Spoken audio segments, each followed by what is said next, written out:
Hello everyone. I hope you all are doing well. I'm sorry, but there is no electricity at my place, so I will not be switching on my video because it is too dark. We are hosting an event in the middle of the week this time to bring to you a young achiever. With him, we flag off a young achiever's talk. The topic is so interesting that it has the capacity to transcend the distinctions like humanities or social science. We have seen a surge in OTT, and if some of you are not aware, it means over the top. It refers to the series that we all binge watch, especially in lockdown, on Netflix, Amazon Prime, and such. And have you observed a surge in this? And have you wondered how the content is also quite different with focus on such varied topics and how they are handled? Well, there is a change also in commercial cinema. All these are important in our study of society. How they impact the society. It deals with what we consume as audience and which leaves an impact on the psyche of the masses. As social sciences, we are intrigued by the change in nature and implications of these OTT and commercial cinema change. And as humanities, the concepts of literature, language, the medium, and process of depicting the written word carry significance. And lastly, it is very relevant under popular culture studies. And we hope this talk will help us understand the change in current commercial cinema and the influence of OTT. Having established the context, let me now welcome all of you to the Association of Indian Research Scholars 13th E lecture by prominent actor director from Hindustani industry Amit Bimroth. And if you are wondering who I am, let me introduce myself. I am Ariba Ahsanat Mauzam, Senior Research Scholar at the Department of Political Science, University of Hyderabad. Good morning, everyone.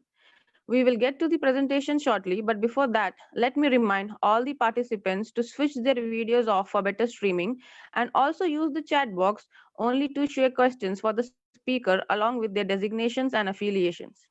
Now, I would like to request our executive member for Shillong, Ivan Nonclaw, to walk us through the inception and progress of Association of Indian Research Scholars. Over to you, Ivan. Thank you, Ariba. Hi, good morning. I'm Evangeline and I'll be reading the progress of S. The Association of Indian Research Scholars, also known as S, is the brainchild of the president Ariba Ahsanat Muazzam. It was created to bring together like-minded, intellectually inclined, and enthusiastic research scholars of our generation. It aims to collectively increase the knowledge base through interaction with the best minds in the world. So far, in the past 1.5 months, we have been able to have passionate discussions with Professor Muazzam Ali, Professor Zoya Hassan, Professor Rajan Harshe, Professor Arun Patnaik, Professor Alfredo Toro Hardy, among others. The aim of this association has been to provide a platform for young scholars to connect with experts where they can have stimulating and interactive sessions with them. We have not only brought on the greats on our platform, but have also managed to start the Young Scholar Lecture series with Aratrika Ganguly's lecture, Coolies in Indian Literature, Understanding Colonial History and Modern Slavery. But also, we have done our first book discussion on the book China versus the US, Who Will Prevail by Professor Alfredo Hardy. The focus of the month of November has been on relevant topics with regards to social sciences research. We have been looking at the concept of war and warfare with two lectures, the first by Nuno Rodriguez on psychological warfare, theory and practical implication. The second lecture was an enticingly new topic, outer space warfare challenges, theory, doctrine, strategies, and tactics, which we had on the 22nd of November. AIRS is available on Instagram, Twitter, Facebook, LinkedIn, WhatsApp, Telegram, as well as that it has its own site, airs.org.in. With that, we come to the end. Thank you. Over to you, Ariba. Thank you, Ivan, for that lucid introduction of us. I now request Zeba to introduce our eminent speaker. Over to you, Zeba Tamkanat. Hello, everybody. Thank you, Ariva. Um, Amit Bimrod is a well-known actor director, debuted in 2018 blockbuster film Raid, uh, and then followed it with Made in China. He is now playing a primary role in the Netflix show Bard of Blood. He has directed 9 award-winning short films and many big brand ad films. in a short professional career under the production house Sky Aviator Films, including Hero, Corruption, Can We Share, Miss You Buddy, and Simi. He started his acting career in 2009 with Sartak Theatre Group in Jaipur at a workshop with the collaboration of National School of Drama. In 2012, he got selected in the Film and Television Institute of India for his post-graduation. He has a diploma in acting with AIR First Batch 2012 in August 2014. He has directed digital films like Alan Solly, Ghana.com, Mahendra, Scorpio, Pepsi, Hindustan Times, Fever FM. Some of his films include Corruption and Miss You Buddy that have been selected in international festivals like IIFSA Toronto, Stuttgart International, etc. We are very happy to have you here, sir. Thank you. Over to you, Ariba. Thank you, Zeba, for that brief introduction. I now invite Amit Bimrod to share with us his astute insights on the topic. Over to you, Mr. Amit Bimrod. Hello, I'm audible? Yes, sir, you are. Please continue. Yeah. First of all, thank you so much to everyone for having me over here on this platform. So, yeah. So, first of all, this is the first of kind webinar I'm doing. So, please avoid the technical glitches because I haven't done this before. And so we are talking about the commercial.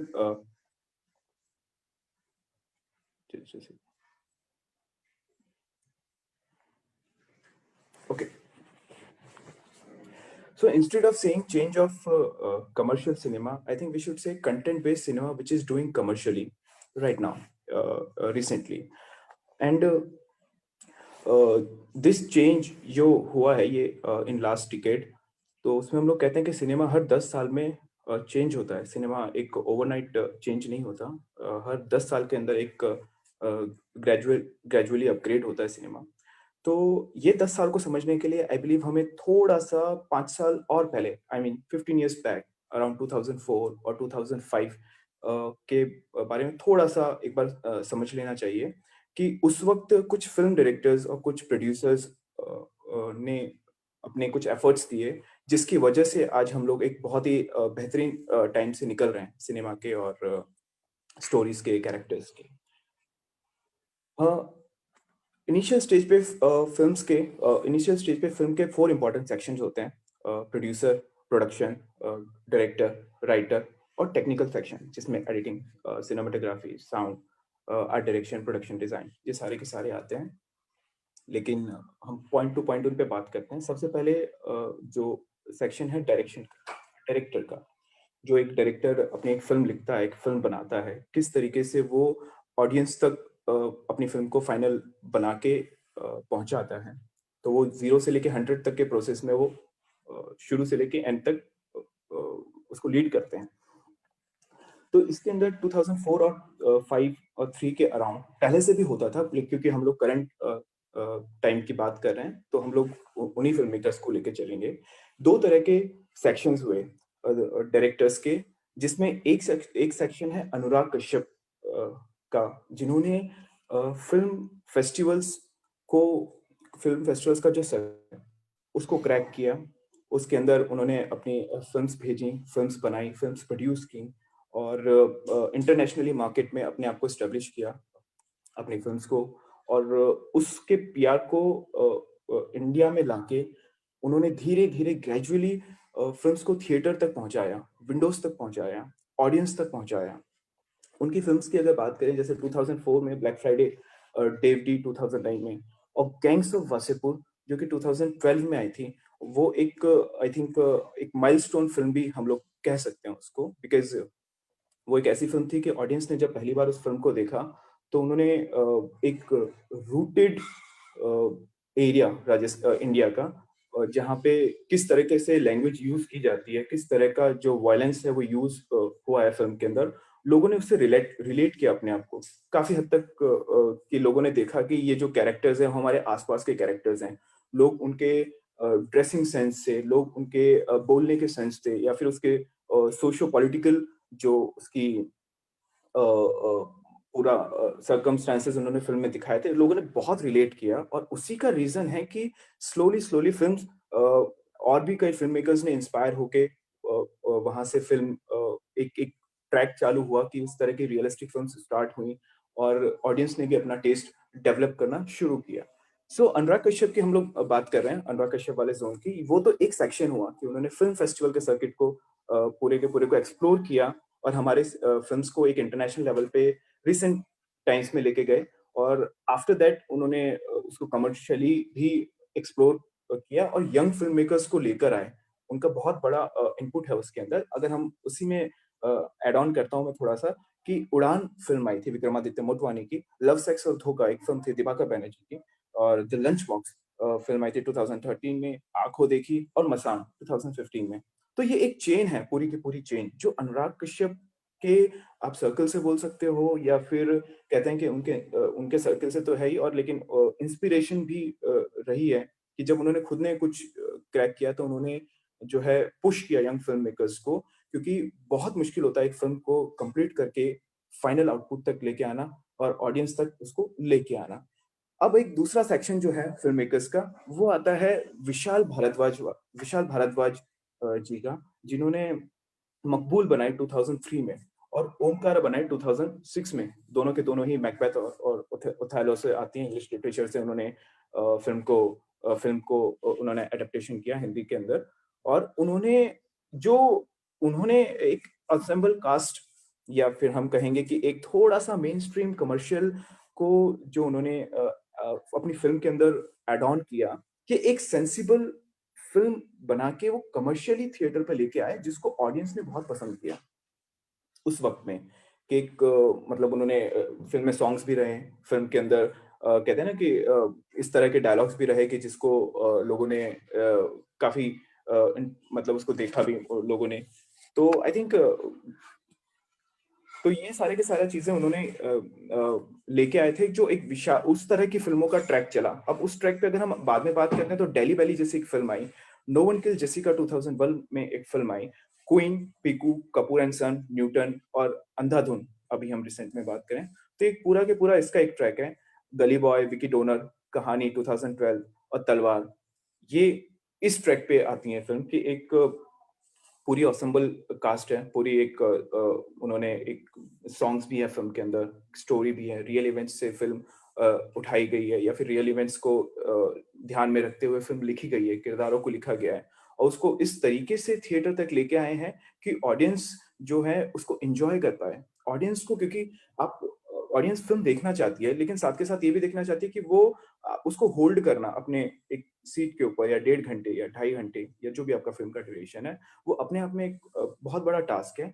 तो ये दोनों ही तरह के खेमे जो हैं, दोनों ही तरह के एक हमारा सेक्शंस हैं फिल्म मेकर्स के, उन्होंने इसको बहुत बहुत ही मतलब स्मार्टली कंपाइल किया है। और स्मार्टली की तरह से ज्यादा बेहतर होगा कहना कि over the time of period they have understood the craft, कि उन्होंने कि अपना ऑडियंस को समझने का भी एक अपना क्राफ्ट होता है, मार्केट को समझने का भी अपना एक क्राफ्ट होता है। तो उन्होंने उस चीज को समझा, और बहुत ही इंटरेस्टिंगली उन्होंने जो है स्मार्टली उन्होंने उसको एक्सप्लोर किया है। तो ये तो बात हुई डायरेक्टर्स की, कि इन्होंने किस तरीके से पूरे मार्केट को एक 15 साल पहले, 14 साल पहले अंडरस्टैंड किया, और अपने अपने तरीके से एक फिल्म फेस्टिवल का सर्किट था, जिन्होंने फिल्म फेस्टिवल वाली जो फिल्म्स थी उनको थिएटर तक और ऑडियंस तक, मासेस तक बहुत ही कंफर्टेबली पहुंचाया। और दूसरा जो है ये विशाल भारद्वाज वाला सेक्शन है जिन्होंने ये काम किया। सो ये पहला सेक्शन हुआ डायरेक्टर्स का। Now let's come to the producers point of view, क्योंकि वो भी एक इम्पॉर्टेंट सेक्शन है प्रोड्यूसर्स का।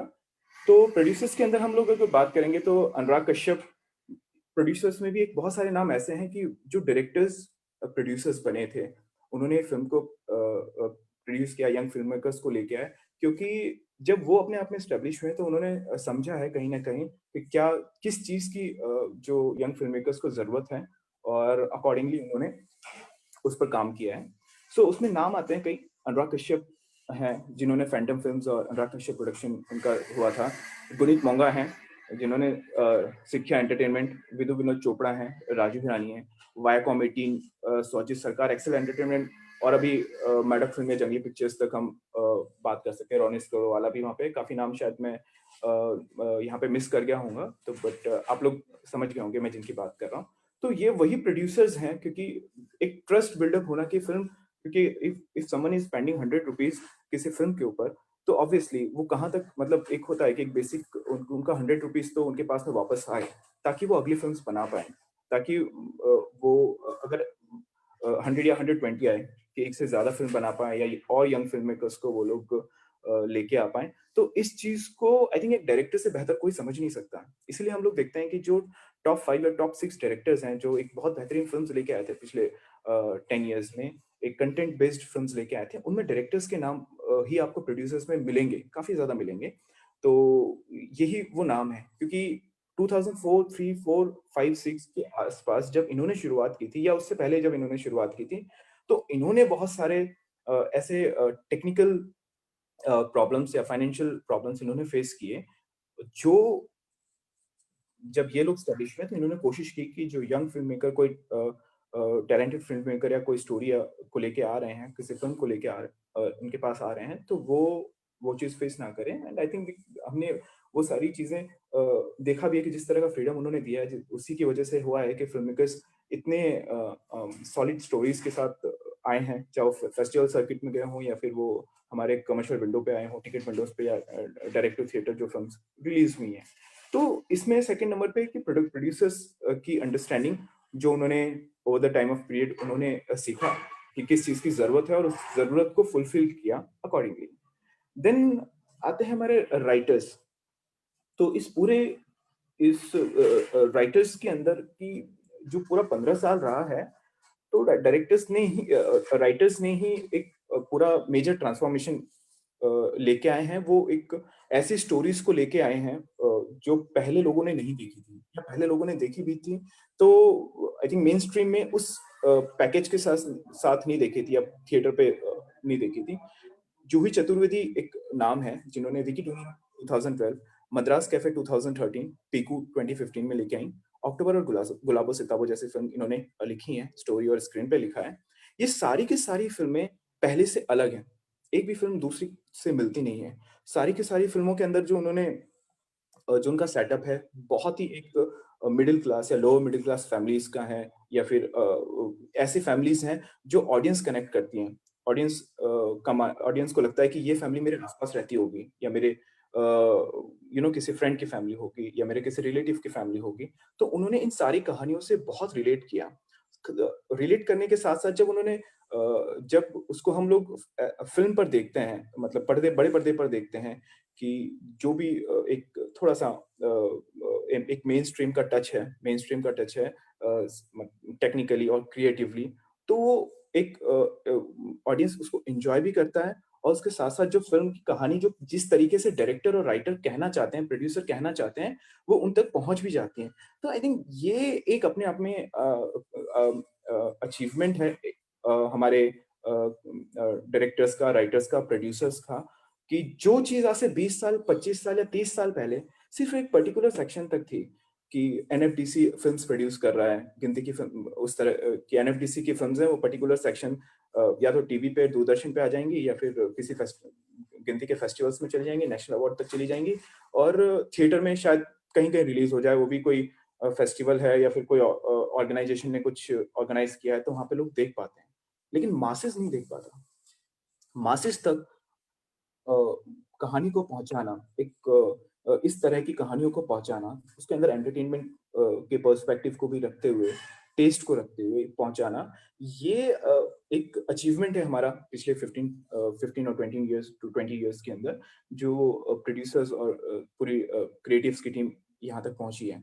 तो क्योंकि मेरा मानना है कि ऑडियंस का जो टेस्ट होता है, वो पहले जैसा भी हो, ऑडियंस का टेस्ट जैसा आप बनाते हो वैसा बनता है। कि ऐसा नहीं होता कि हम ये नहीं कह सकते कि यार ऑडियंस तो एक पर्टिकुलर तरह की फिल्में ही देखेगी, यार वो मेन स्ट्रीम की XYZ फिल्म को ही कमर्शियली 100 CR नंबर्स की जो भी बात करें, 200, 300 जो भी बात करें हम लोग, कि वो पर्टिकुलर मेन स्ट्रीम की फिल्मों को ही उस तरह का फीडबैक देते हैं। ऐसा बिल्कुल भी नहीं है। ये पूरा के पूरा एक मिसकंसेप्शन हमारा टूट चुका है, क्योंकि पिछले 3-4 साल में कुछ ऐसी फिल्में आई हैं जो लोगों ने बिलीव नहीं किया था कि इतना बड़ा कुछ करके चली जाएंगी। हॉरर कॉमेडी का एक सेक्शन है जिसपे काफी लंबे टाइम से कोई फिल्म नहीं बन रही थी, बट एक स्त्री फिल्म आती है और वो एक आउट ऑफ द बॉक्स कुछ करके चली जाती है कमर्शियली भी, और लोग उसको 2 बार 3 बार 4 बार ऑडियंस उसको देखना पसंद करती है। एंड जब फिल्म खत्म होती है तो उसके अंदर एक बहुत ही इंटरेस्टिंग उन्होंने एक लास्ट का सीक्वेंस है जब फिल्म के अंदर की उन्होंने जो एक सीन रखा है कि जिसके अंदर की रिस्पेक्ट, जो उसमें डायलॉग भी है कि जो ये जुड़ा है उसको रिस्पेक्ट चाहिए, और उसी के छोटा सा एक ह्यूमर के साथ में उन्होंने एक सीन रखा है, बट वो बहुत ही स्ट्रॉन्ग एक पॉइंट उन्होंने कहा है फिल्म के थ्रू और ह्यूमर के थ्रू। तो ऑडियंस वैसे देखना चाहती है, ऑडियंस को वो चीज पसंद आई उनको, कि उन्होंने चलो एक मैसेज को भी वो लेके गए साथ में और एक एंटरटेनिंग फिल्म को लेके गए। तो यहाँ तक ये लोग हमें लेके गए हैं। बाकी अनुराग कश्यप हैं, विक्रमादित्य मोटवानी हैं, राजकुमार गुप्ता हैं, दिवाकर बैनर्जी, जोया अख्तर और रीमा काकती, ये लोग खुद सब राइटर्स भी हैं और डायरेक्टर हैं और राइटर्स भी हैं। तो इन लोगों ने भी पहले खुद, अब इनके साथ शायद इनकी टीम काम करते होंगे या फिर ये खुद काम करते होंगे, लेकिन इन्होंने खुद फेस किया है शुरुआती दौर में कि किस तरह इन्होंने फिल्म्स लिखी हैं और किस तरीके से हम ये लोग फिल्म को फाइनल आउटपुट तक लेके आए हैं। तो इनका एक्सपीरियंस और इनका स्ट्रगल और इनकी फाइट इनको हेल्प किया और इनको समझ में आया कि 15-20 साल में इनके एक्सपीरियंस से कि किस फिल्म को किस तरह से ये लोग ऑडियंस तक लेके जाएं। और उसी का रीजन है कि हम लोग आज ये बात कर रहे हैं कि change of commercial cinema, I mean content based cinema, जो कमर्शियली बहुत अच्छा काम कर रही है। गौरव सोलंकी एक राइटर है जिन्होंने काफी लिरिक्स लिखे हैं पहले, लेकिन आर्टिकल 15 जैसे एक फिल्म लिखी है।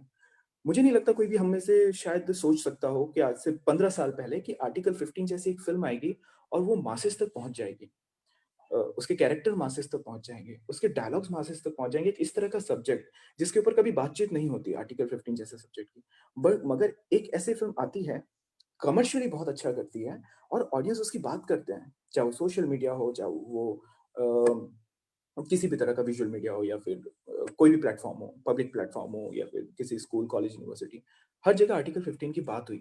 कमर्शियली उसने बहुत अच्छा किया, लेकिन ये एक समझने वाली बात है कि ये ओवरनाइट नहीं हुआ। आर्टिकल 15 शायद आज से 10 साल पहले आती तो पता भी नहीं चलता कब फिल्म आती और कब चली जाती। उसके बारे में शायद बात होती, या फिर वो सिर्फ फेस्टिवल सर्किट तक लिमिटेड हो जाती। लेकिन अब आना और अब इस तरह का काम करना, तो ये अपने आप में एक पूरा सब्जेक्ट है, पूरा अपना एक अपने आप में 10 साल की जर्नी है जो पूरे सिनेमा ने अचीव की है। पूरे सिनेमा ने, अपने इंडियन सिनेमा या बॉलीवुड सिनेमा, जो भी आप उसको नाम देना चाहें, उसने अपने आप को तैयार किया है। लास्ट 10 इयर्स में उन्होंने ऑडियंस को तैयार किया है यहाँ तक पहुँचने के लिए।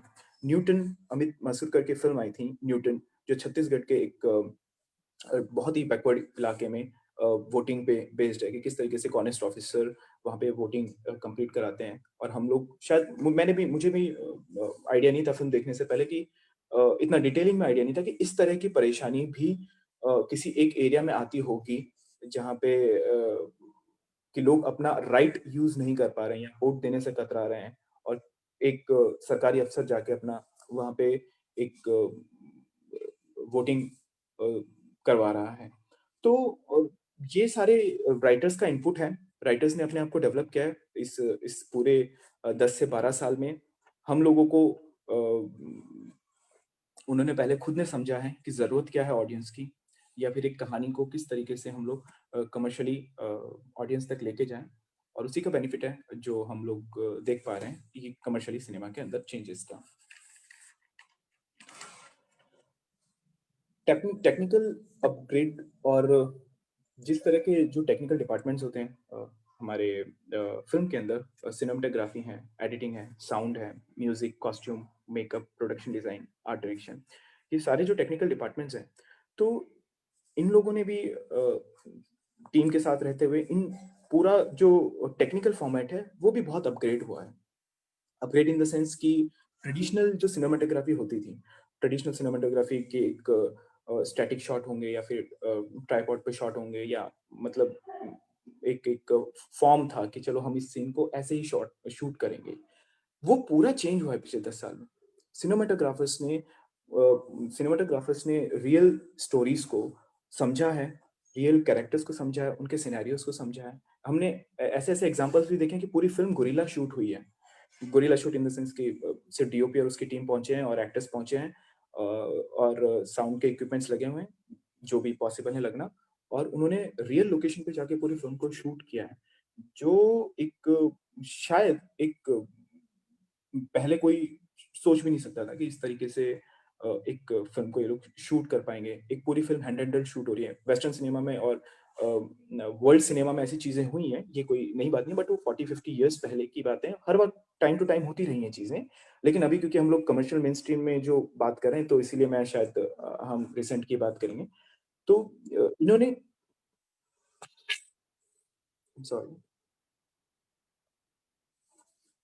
Sorry for the technical error.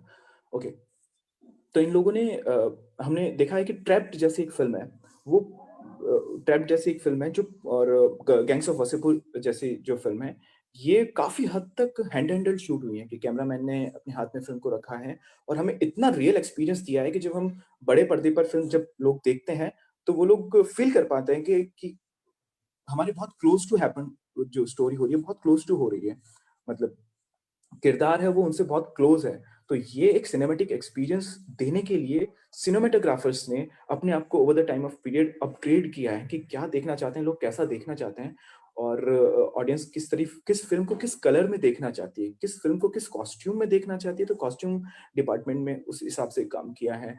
Music किस तरह का होगा, म्यूजिक का एक आज से 10 साल पहले का, 15 साल पहले का अगर हम म्यूजिक देखेंगे, बैक स्कोर म्यूजिक देखेंगे, तो उसके आज के में एक बहुत डिफरेंस है कि उन्होंने अपने आप को उस हिसाब से फिल्म के, आज लोग फिल्म समझने, पहले फिल्म को समझ के और फिल्म की स्टोरी या फिर जो भी स्क्रीन प्ले को पूरा समझ के और अकॉर्डिंगली उन लोगों ने अपने आप को चेंज किया है और अपग्रेड किया है।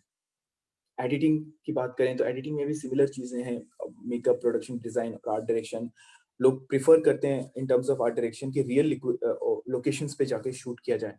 कोशिश की जाती है जब रेकी होती है कि जितना ज्यादा रियल होगा, जितना ज्यादा उन्हें कम मतलब वहीं से रिसोर्स कर पाए जो सामान उनको चाहिए आर्ट डायरेक्शन के अंदर, तो वो कलेक्ट करते हैं वहीं से, चाहे किसी गांव में शूट हो रहा हो या किसी शहर में शूट हो रहा हो या किसी छोटे से टाउन में शूट हो रहा हो।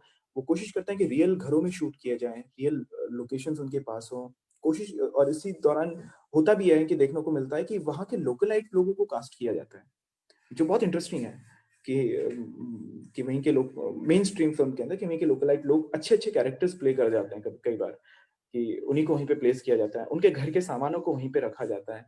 तो ये शायद ये एक रात का चेंज नहीं है जो आज हम देख पा रहे हैं। ये इन सभी लोगों ने, सारे डिपार्टमेंट्स ने, टेक्निकल डिपार्टमेंट्स ने अपने आप को अपग्रेड किया है वक्त के हिसाब से, और इन सब की मेहनत है, इन सब लोगों का बहुत बहुत हार्डवर्क है, सिर्फ अपने क्राफ्ट को लेके नहीं बल्कि अंडरस्टैंडिंग को लेके, सिनेमा की अंडरस्टैंडिंग को लेके, या फिर प्रेजेंट ऑडियंस के कप ऑफ टी को इन्होंने चेंज किया है over the time of period, और उन्होंने उसको समझ के हमारे तक ये फिल्म्स आ पा रही हैं।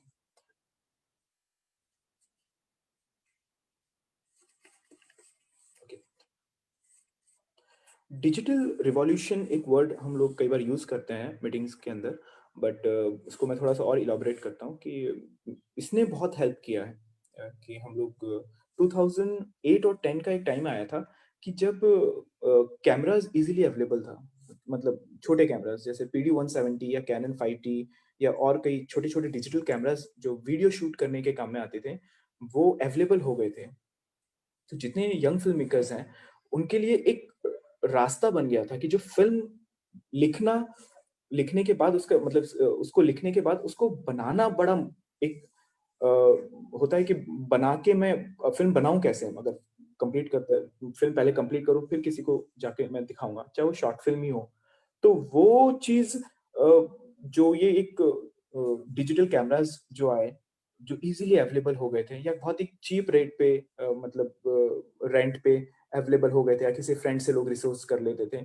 तो इसने जो यंग फिल्म मेकर्स थे, जो आज हम जिनकी फिल्म्स देख रहे हैं, उन लोगों के पास में जब अवेलेबल हुए ये, तो एक शॉर्ट फिल्म्स का क्रेज आया कि मतलब पहले से भी था, लेकिन ये जो 2005, 6, 7, 8 के आसपास कि लोगों ने फिल्म शूट करना शुरू की, अपनी कहानी लिखना शुरू की। उनको एक पीसी पे या फिर एक अपने लैपटॉप या फिर अपने कंप्यूटर पे उन्होंने एडिटिंग सॉफ्टवेयर डाउनलोड किया और उस पे एडिट कर पा रहे थे। साउंड का बेसिक कोई सॉफ्टवेयर या कोई इक्विपमेंट लाके साउंड का काम कर पा रहे थे। तो ओवरऑल कि ये डिजिटली ये सब चीज़ें इतना अवेलेबल हुई इस टाइम फ्रेम के अंदर कि इसने भी फ़िल्म मेकर्स को एक अपने क्राफ्ट पे काम करने के लिए, अपने अपने अपने आप को पॉलिश करने के लिए ये एक रिसोर्सेज़ अवेलेबल कराया, एक ऑप्शन अवेलेबल कराया जो शायद उससे 8-9 साल पहले मुझे नहीं लगता उतना ईज़िली था कि क्योंकि फ़िल्म पे शूट करना, फ़िल्म कैमरा लेके आना और फिर फ़िल्म को कंप्लीट कर मतलब यही इतना बड़ा टास्क हो जाता था कि फ़िल्म मेकर मतलब कहाँ से फंड्स लाएगा? कहाँ से मतलब एक यंग फ़िल्म मेकर के पास कहाँ इतना पैसा होता है कि वो एक फ़िल्म को कंप्लीट कर पाए या अपनी एक फ़िल्म को बना पाए। लेकिन इस दौरान ऐसा हुआ कि चलो ठीक है, एक छोटा-सा फंड उसने कहीं से कलेक्ट किया और वो एक शॉर्ट फ़िल्म बना पाया। और वो शॉर्ट फ़िल्म को फिर फेस्टिवल्स हैं शॉर्ट फ़िल्म्स के, वहाँ पे भेज सकता है। यूट्यूब है, वीमियो जैसे प्लेटफ़ॉर्म हुए कि जहाँ पे उसने अपनी फ़िल्म को शेयर किया या फिर लोगों तक, ऑडियंस तक, क्योंकि ये वो टाइम आ गया था जब तक कि लोग एक्सेस कर पा रहे थे इंटरनेट को और इन सारे प्लेटफ़ॉर्म्स को। तो इसका भी एक बहुत बड़ा इनपुट रहा है कि अ, नए फ़िल्म मेकर्स को एनहांस करने के लिए। और आज जो हम जिनकी फ़िल्म्स हम लोग देख पा रहे हैं कि उनके पास एक आज से 12-15 साल पहले एक पर्टिकुलर रिसोर्सेज़ आए थे, ऑप्शन ऑप्शन आ गया था कि जिससे वो अपने आप को अपनी एक फ़िल्म बना पाएँ और लोगों तक उस फ़िल्म को ले जा पाएँ।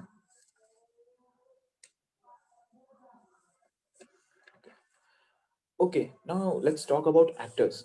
ये मैंने सबसे लास्ट में इसलिए रखा क्योंकि शायद और मैं इस पे बेहतर बात कर सकता हूँ कि एक इंटेलिजेंट एक्टर जो होते हैं, इंटेलिजेंट एक्टर वर्ड यूज़ करना मैं गलत होगा। आई थिंक एक अवेयर एक्टर जो होगा, वो पूरी टीम के साथ, अपनी फ़िल्म की टीम के साथ मिल के काम करता है। वो फ़िल्म में अपने इनपुट देता है और जिस तरीके से वो कैरेक्टर और स्टोरी के ऊपर काम करता है, तो उसके इनपुट्स बहुत इम्पोर्टेंट होते हैं, जो शायद फ़िल्म को और बेहतर बनाने के लिए बनाने में हेल्प करता है। तो एक बहुत बड़ा नाम है जिसने आई थिंक ये पूरे 10 इयर्स का जो हमारा टाइम फ्रेम है, बट 15 इयर्स का टाइम फ्रेम है, आई थिंक उनका 50-60% शेयर है इस पूरे मेन स्ट्रीम के अंदर कंटेंट बेस्ड फिल्म्स को लेके आने का। एंड आमिर खान, जिन्होंने रंगीला की 95 के अंदर, लगान की 2001 के अंदर, और रंग दे बसंती जो टाइम आया था 2006 के बाद का, तब उन्होंने अब कंप्लीटली अपने आप को एक इस तरह के एक कंटेंट बेस्ड फिल्म या किसी पर्टिकुलर टॉपिक बेस्ड फिल्म पे उन्होंने काम किया। बड़े-बड़े जैसे तारे ज़मीं पर वाला जो एक कॉन्सेप्ट था, वो कोई शायद पहले नहीं सोच सकता था कि कोई इतना बड़ा स्टार एक इस तरह की फिल्म को करेगा और वो फिल्म इतनी पसंद की जाएगी लोगों के बीच में और एक एक मैसेज लोग लेके जाएँगे। सेम थ्री इडियट के साथ हुआ कि I am sorry, three idiot के साथ हुआ कि एक नेशन वाइड एक कन्वर्सेशन स्टार्ट हुई एजुकेशन सिस्टम के ऊपर। एक ऐसा एजुकेशन सिस्टम को लेकर जिसके ऊपर कभी बात नहीं हुई थी। और मुझे नहीं लगता कि अगर आमिर खान नहीं होते उस फ़िल्म के अंदर आमिर खान की जगह शायद कोई और भी होता, तो वो फ़िल्म उतने बड़े लेवल पर मासेस तक पहुँच पाती। जो मासेस जो डिसाइड करती है पूरा के पूरा, जिनके लिए इस तरह की फ़िल्म बनना ज़रूरी है। But because of Aamir Khan, because of obviously Raju Hirani master हैं अपने क्राफ्ट के अंदर, उन्होंने पूरी फ़िल्म को बनाया। उन्होंने पूरा वो क्या, लेकिन स्टिल आमिर खान का बहुत बड़ा इनपुट है इस फ़िल्म के अंदर। फिर पीके आई, फिर दंगल भी आई। तो उन्होंने पूरे 10 इयर्स के अंदर ऐसे-ऐसे कॉन्सेप्ट लेके आए, इस तरह के जो मासेस के लिए ज़रूरी थी फ़िल्म बनना, वो उस तरह की स्टोरीज़ लोगों तक पहुँचना बहुत ज़रूरी थी। तो उन्होंने ही एक एक इतने बड़े स्टार कि उन्होंने कैरेक्टर्स प्ले करना स्टार्ट किया। उन्होंने एक ये नहीं कि चलो मेन स्ट्रीम मैं इतना बड़ा स्टार हूँ, मैं मेन स्ट्रीम का एक्टर हूँ, तो आई डू द हीरो वाला स्टफ। नहीं, उन्होंने रंग दे बसंती भी की, तो उन्होंने कॉलेज जाने वाले कैरेक्टर को प्ले किया। जब लगान की तो उन्होंने एक पर्टिकुलर किसी गाँव के किसी कैरेक्टर का किसी एक कैरेक्टर को प्ले किया। सेम तारे ज़मीं पर पे एक टीचर का, या फिर थ्री इडियट में एक स्टूडेंट का, या पीके में जो भी एक फ़िक्शनल कैरेक्टर था, तो वो उन्होंने प्ले किया, और दंगल में एक फादर का कैरेक्टर प्ले किया। तो इन्होंने ये एक कैरेक्टर्स को प्ले करना शुरू किया एक स्टार ने, क्योंकि हमारी ऑडियंस जो है वो स्टिल वो हिंदुस्तान से कभी जाने वाला नहीं है। हमारे यहाँ पे स्टार फैक्टर होता है, वर्क करता है, वो कभी नहीं जाने वाला। लोग जब किसी स्टार को देखते हैं, वो अपने जिसके भी वो फैन होंगे या फिर जिसको भी वो पसंद करते होंगे, जिसका काम भी, उसने अगर कुछ किया है पर्टिकुलर मैसेज वाला फ़िल्म या फिर पर्टिकुलर सब्जेक्ट वाला फ़िल्म, उसको ज़्यादा वो एक्सेप्ट करेंगे इंस्टेड ऑफ कोई ऐसा एक्टर जिसको वो शायद उतना उससे लगाव नहीं रखते हों। तो एक ए लिस्टर एक्टर का इस तरह के काम को लेकर आना और उस फ़िल्म का कमर्शियली बहुत बड़ा टिकट विंडो पे बिज़नेस करना। क्योंकि हर प्रोड्यूसर ऑब्वियसली इंडस्ट्री है, बिजनेस एक पॉइंट ऑफ व्यू है, सबसे बड़ा पॉइंट ऑफ व्यू बिजनेस हर किसी को करना है। फिल्म्स के साथ में ऐसा नहीं हो सकता कि वो ठीक है अपने बैंक से मतलब अपने फंड से फिल्म्स बनाता जाए पर्टिकुलर फेस्टिवल्स के लिए, और चाहे कितनी भी बेहतरीन फिल्म हो, वो पॉसिबल नहीं है, क्योंकि प्रोड्यूसर के लिए बिजनेस करना बहुत जरूरी है, क्योंकि उसी से ही 4 फिल्में और बन पाएंगी। तो उन्होंने वो चीज़ को भी इतना अच्छे से कंपाइल किया उन्होंने कि प्रोड्यूसर की ज़रूरत को समझना या फिर एक फ़िल्म मेकर की ज़रूरत को समझना, और दोनों को एक बहुत अच्छे से पैकेज में लेके आना और ऑडियंस तक पहुँचाना, कि ऑडियंस की उन्हें ऑडियंस को क्या पसंद है, और किस तरीके से हम एक इस तरह की एक तारे ज़मीं पर एक फ़िल्म को मेन स्ट्रीम फ़िल्म बना के लोगों तक पहुँचा सकते हैं। थ्री इडियट जैसी फ़िल्म को एक सब्जेक्ट और उसको एक थोड़ा-सा कंपाइल करके म्यूज़िक के साथ में या फिर इंटरेस्टिंग कैरेक्टर्स के साथ में या डायलॉग्स के साथ में कंपाइल करके कैसे हम लोग कमर्शियली भी लोगों तक पहुँचा सकते हैं। तो ये एक पर्टिकुलर क्राफ्ट है जो इन्होंने लोगों को नए एक्टर्स को समझाया है, और ओवर ये लास्ट 15 इयर्स और 16 इयर्स के अंदर, और इनका एक बहुत बड़ा आई थिंक इनपुट है हमारे आज का जो करंट हम जो इस तरह की फिल्म्स देख पा रहे हैं इसके अंदर, कि प्रोड्यूसर को ट्रस्ट आया और फिल्म मेकर्स को ट्रस्ट आया, कॉन्फिडेंस आया, लोग इंस्पायर हुए कि जब ये कर सकते हैं तो हम भी कर सकते हैं। कि ऐसा नहीं है कि ऑडियंस देखना नहीं चाहती, ऑडियंस देखना चाहती है, बट आप कितना आप कैसे फ़िल्म बनाते हो, आप उनको कैसे फ़िल्म बना के दिखाते हो, इट डिपेंड्स ऑन यू। तो ये इन्होंने एक चेंज ग्रेजुअली लेके आए, और आज हम उसका एक फाइनल आउटपुट देख रहे हैं, और अभी हम आगे बहुत कुछ देखने वाले हैं। हम we are going through a golden period I would say, because अभी ओटीटी की वजह से भी हम लोग जिस तरह के शोज़ देख पा रहे हैं, उस पे अभी मैं भी बाद में बात करता हूँ उसके ऊपर। ओके, तो इसको कैरी फॉरवर्ड किया एक और एक्टर ने, जो कि यंग जनरेशन के अभी हमारे बहुत ही लोग जिन्हें पसंद कर रहे हैं, आयुष्मान खुराना की विकी डोनर जैसी फिल्म 2012 में आती है। एक नया एक यंग एक्टर, एक नई टीम आई वुड से, उस वक़्त के उनके हिसाब से एक नई टीम थी। शायद उन्होंने 1-2 साजिद सर ने 1 या 2 फ़िल्में बनाई थी पहले, बट कमर्शियली उनका उतना बड़ा लोगों तक उनकी पहुँच नहीं थी। और उस फ़िल्म का आना एक ऑड टॉपिक, इस तरह का टॉपिक जिसके ऊपर कभी बातचीत नहीं हो सकती थी। मुझे नहीं लगता कि किसी फ़िल्म या किसी नॉर्मल मिडल क्लास या लोअर मिडल क्लास फैमिलीज़ में उस तरह के स्पर्म डोनेशन या उस तरह के कॉन्सेप्ट पे बात होती होगी। लेकिन उसने कन्वर्सेशन स्टार्ट की। उस फ़िल्म ने कन्वर्सेशन स्टार्ट किया। उस फ़िल्म को लोगों ने फैमिली के साथ देखा, और लोगों ने एन्जॉय किया उस फ़िल्म के अंदर। कहीं से भी वो फ़िल्म जैसा सुनने में लगता है, वैसा देखने में नहीं लगता। And that's a craft. That's a mastery I think, कि एक फ़िल्म की, कि आपने अपनी बात भी कह दी, आपने एक एक पर्टिकुलर किसी सब्जेक्ट को कह भी दिया, लोगों तक पहुँचा भी दिया, और लोगों ने मैसेज ले भी लिया, और फ़िल्म में भी अपना काम कर दिया। चाहे वो कमर्शियली हो, चाहे वो किसी भी तरीके से कमर्शियली या फिर क्रिएटिवली किसी भी तरीके से, वो फ़िल्म ने अपना काम कर भी दिया। और फिर उसको उन्होंने कैरी फॉरवर्ड किया। दम लगा के हईशा जैसी फ़िल्म आई, बरेली की बर्फी आई, शुभ मंगल सावधान आई, आर्टिकल 15 आई। बाला, बधाई हो एंड इवन अंधाधुन। तो ये सारी की सारी मतलब ऑफ बीट फिल्म्स हैं। कोई मुझे नहीं लगता आज से हम 15 साल पहले, 20 साल पहले इस तरह की ऑफ बीट फिल्म्स को हम नहीं सोच सकते कि कमर्शियली इस तरह का वर्क कर जाएगी। कमर्शियली से ज़्यादा अच्छा होगा कहना कि ऑडियंस तक उस लेवल पे पहुँच जाएगी कि एक छोटा मेरा एक मान लो एक टाउन है, अलवर या अहमदाबाद जैसा कोई शहर है, या फिर मेहसाना जैसा कोई शहर है। तो यहाँ पे मल्टीप्लेक्सेस में फ़िल्म लगेगी और लोग अपने परिवार के साथ फ़िल्म देखने जाएँगे। अभी इवन यहाँ तक भी मेरे पर्सनल एक्सपीरियंसेस हैं, जब मैं कई बार लोगों से बातचीत होती है कि बोलना शुरू कर दिया, आयुष्मान खुराना की फ़िल्म है, तो कुछ ना कुछ तो मैसेज होगा और वो फैमिली के साथ मैं देख भी लूँगा। इस तरह की फ़िल्म, इस तरह का कन्वर्सेशन उन्होंने स्टार्ट किया है, जो अपने आप में एक अचीवमेंट है। अपने आप में एक अचीवमेंट है, अपने आप में एक क्राफ्ट डेवलपमेंट है फ़िल्म का। एक मेनस्ट्रीम का उन्होंने मेनस्ट्रीम और पैरेलल पहले अलग आज कोई डिफरेंस नहीं छोड़ा है कि मैं कह नहीं सकता यार कि कई बार कि ये पैरेलल सिनेमा है, ये कई फ़िल्में ऐसी लगती है जैसे आर्टिकल 15 फ़िल्म जब मैं देखता हूँ, मैं कह नहीं सकता ये मेनस्ट्रीम है या प पैरेलल सिनेमा। मैं कहूँगा एक बहुत अच्छी फ़िल्म है। ये बहुत ही अच्छी एक फ़िल्म है, जो हर किसी को देखनी चाहिए। सेम गोज़ विद इवन बधाई हो। बधाई हो फ़िल्म के साथ भी और विकी डोनर के साथ भी सिमिलर चीज़, या शुभ मंगल सावधान के साथ भी, कि हम कह सकते हैं कि एक बहुत अच्छी फ़िल्म है, जो मुझे नहीं पता कम आप किस सेक्शन में उसको आप रखना चाहते हैं, उससे मुझे मतलब नहीं है। बहुत अच्छी फ़िल्म है, जो आप अपनी फैमिली के साथ भी देख सकते हैं, अपने फ्रेंड्स के साथ भी देख सकते हैं और एक मैसेज है, जो आप उसको लेके भी जा सकते हैं और कमर्शियली भी उसने बहुत अच्छा किया है। फ़िल्म ने सारी फ़िल्मों में कमर्शियली भी उतना ही बेहतर किया जो प्रोड्यूसर चाहता है। क्योंकि प्रोड्यूसर जब कमर्शियली उसको बेनिफिट्स मिलेंगे तभी वो आगे और इस तरह के कॉन्सेप्ट्स के ऊपर या फिर अपना ट्रस्ट दिखाएँगे या फ़िल्म मेकर्स के ऊपर अपना ट्रस्ट दिखाएँगे या एक्टर्स के ऊपर अपना ट्रस्ट दिखाएँगे।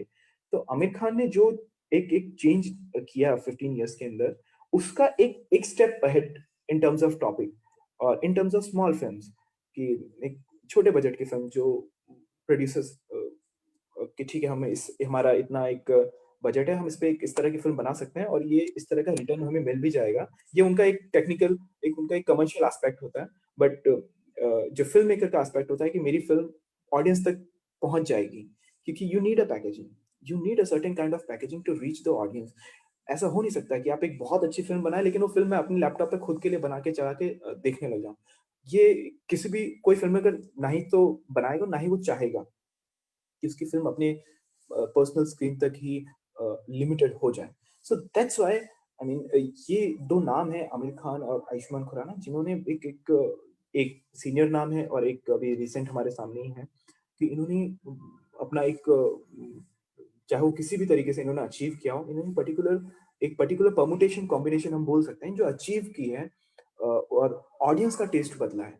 पिछले 10 टू 12 इयर्स, 15 इयर्स के अंदर हम लोगों ने मतलब धीरे-धीरे, धीरे-धीरे ऑडियंस ने अपना एक टेस्ट बदला है। ऐसा हो नहीं सकता कि 10 साल बाद आप एकदम से बोले कि अरे ये एक्स-वाई-ज़ेड फ़िल्म आई है और ऑडियंस पूरी उसको फ़िल्म को देखने के लिए जा रही है। ऐसा पॉसिबल नहीं है।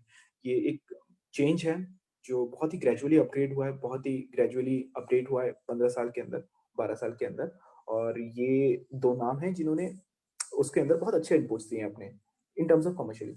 और भी कई नाम्स हैं, कई सीनियर एक्टर्स हैं, जैसे इरफान खान है, जो कि एक क्लासिक एग्ज़ाम्पल है कि उन्होंने अपने क्राफ्ट को, जितने भी नए एक्टर्स हैं, चाहे वो सभी का नाम आता है, किसी एक का लेना ज़रूरी नहीं है, जो उनसे इंस्पायर हुए हैं। और इट्स अनफॉर्च्यूनेट कि जब वो मेनस्ट्रीम में आए थे, पर्टिकुलर अपने सोलो एक तरह से फ़िल्म लेके, और वो फ़िल्म कमर्शियली बहुत अच्छा की, पिछले 2-3 साल से वो काफ़ी अच्छी-अच्छी फ़िल्म्स कर रहे थे। और फिर खैर वो अनफॉर्च्यूनेट बात है, लेकिन उनका बहुत बड़ा उसमें भी इनपुट है, उनकी एक जर्नी है, जो यहाँ तक आती है। मनोज वाजपेयी हैं, नवाज़ुद्दीन सिद्दीकी हैं, विद्या बालन हैं।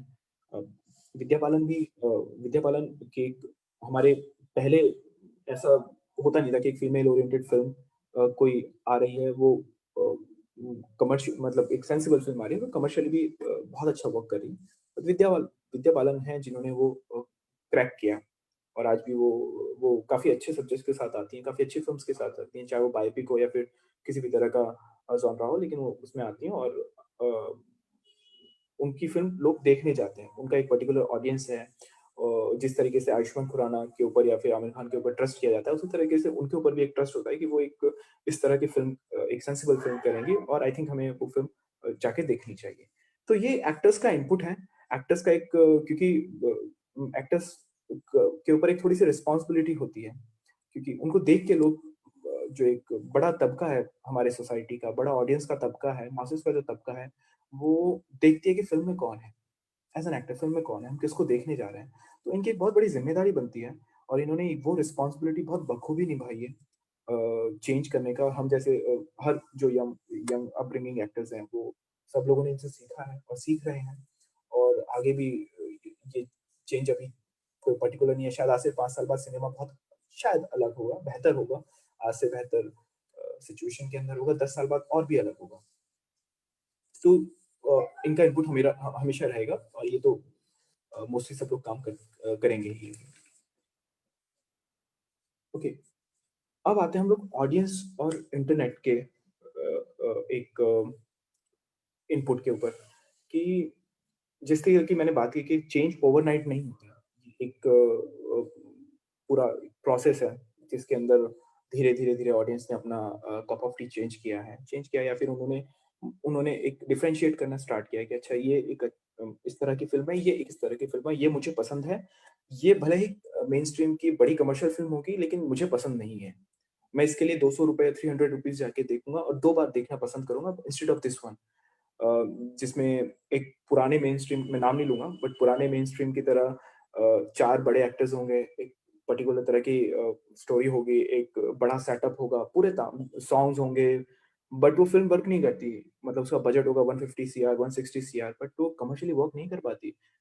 रिसेंटली कई ऐसी बड़ी फ़िल्म्स रही हैं जो कमर्शियली ऑडियंस के साथ वर्क नहीं है, क्योंकि ऑडियंस को पता है कि मुझे इस तरह की फ़िल्म नहीं देखनी।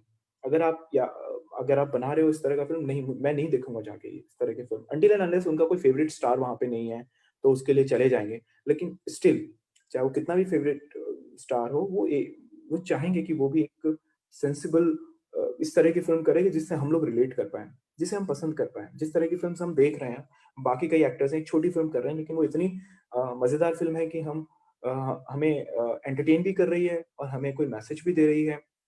जिस तरीके एक ऑडियंस का थॉट प्रोसेस होता है।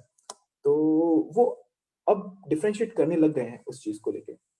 एक छोटा-सा एग्ज़ाम्पल मैं शेयर करना चाहूँगा, मेरा एक पर्सनल एग्ज़ाम्पल 2008 के अराउंड, 2005-6 के अराउंड, जब हम 11th-12th के अंदर थे, तो सीडी में फ़िल्म्स आती थी। हॉलीवुड की फ़िल्म किसी छोटे शहर तक तब आके पहुँचती थी जब रिलीज़ होने का 4 महीना निकल जाता था, या 5 मंथ्स हो जाते थे फिर, और उसकी हिंदी में डब्ड आती थी। लेकिन फ़िल्म्स पसंद था, फ़िल्म देखना पसंद था, तो हम लोग वो सीडी लेके आते थे, सीडी ड्राइव लेके आते थे, उसमें हम फ़िल्म देखते थे। ये बात है 5 और 6 की, और वो फ़िल्म हिंदी में डब देते थे, उसका रियल वर्ज़न हम नहीं देख पाते थे, और वो डबिंग भी बहुत ही इस तरह की होती थी, मतलब खराब डबिंग होती थी। लेकिन 2008 में जब इंटरनेट आया, इंटरनेट एक्सेसिबल हुआ लोगों के, आया तो बहुत पहले है, बट लोगों तक पहुँचना, कि जयपुर जैसे शहर में अगर मैं कॉलेज कर रहा हूँ या वहाँ पे मैं पढ़ाई कर रहा हूँ, तो मेरे किसी न किसी नोन के पास अच्छा इंटरनेट कनेक्शन होगा, जहाँ से वो फ़िल्म डाउनलोड कर पाएगा। फ़ोन्स के अंदर हम लोग थोड़ा बहुत गूगल, या फिर हम कैफ़े में जाके थोड़ा बहुत गूगल करके, या फ़िल्म के बारे में हम पढ़ सकते हैं। तो हम लोगों ने सर्च करना शुरू किया कि 92 में एकेडमी अवार्ड किस फ़िल्म को मिला है, 85 में एकेडमी अवार्ड किस फ़िल्म को मिला है, किन एक्टर्स को मिला है। तो हम पर्टिकुलर उसको निकाल के देखते थे, अच्छा ये फ़िल्म थी। सबसे पहले उन 10 जो 10 फ़िल्म्स हैं जिनको एकेडमी अवार्ड मिला है पर्टिकुलर सेक्शन के अंदर, चाहे वो बेस्ट फ़िल्म की कैटेगरी हो, बेस्ट स्क्रीन प्ले की कैटेगरी हो, या फिर बेस्ट एक्टर की कैटेगरी हो, उन सारों के बारे में चलो पढ़ा। लेकिन अब हम 1 या 2 ही फ़िल्म देख सकते हैं, क्योंकि वो जो अवेलेबल होगी या जो डाउनलोड हो सकेगी, तो हम उसमें से सेलेक्ट करते थे उस फ़िल्म के बारे में पढ़ के। इंटरनेट पे या विकिपीडिया पे हमने उसके बारे में पढ़ा, फ़िल्म के बारे में, या उस एक्टर के बारे में पढ़ा। हम उसका नाम लिखते थे, फिर हम एक फ्रेंड के पास जाते थे, और उस फ्रेंड को बोलते थे कि अच्छा ये वाली फ़िल्म हमें देखनी है, और हम लोग फिर शेयर करते थे, चाहे वो पेन ड्राइव से अपने-अपने कंप्यूटर में ले जाके फ़िल्म को हम लोग फ़िल्म देखते थे। तो ये एक जैसे हमारे अंदर अगर एक पर्टिकुलर सेक्शन था हमारा फ्रेंड्स का, अगर हम लोग इस तरह का इंटरनेट पे पढ़ के, और फ़िल्म्स को अपना कप ऑफ टी, हम मेनस्ट्रीम से थोड़ा-सा हटने लग गए थे। कि Indian main stream Bollywood films इस तरह की आ रही थी, तो उससे हम थोड़ा-थोड़ा कि भाई इंटरनेशनल फिल्म्स हमने देखना शुरू कर दिया था। वर्ल्ड वर्ल्ड सिनेमा मैं पर्टिकुलर वर्ल्ड सिनेमा का नाम इसलिए नहीं लेना चाहूँगा क्योंकि वो हॉलीवुड का भी एक मेन स्ट्रीम सिनेमा है, हॉलीवुड का भी एक मेन स्ट्रीम सिनेमा है और वहाँ का एक वर्ल्ड सिनेमा एक अलग सेक्शन में आता है, लेकिन वहाँ भी खैर अभी बहुत ज़्यादा डिफरेंस रहा नहीं है। खैर वो अलग पूरा डिस्कशन है।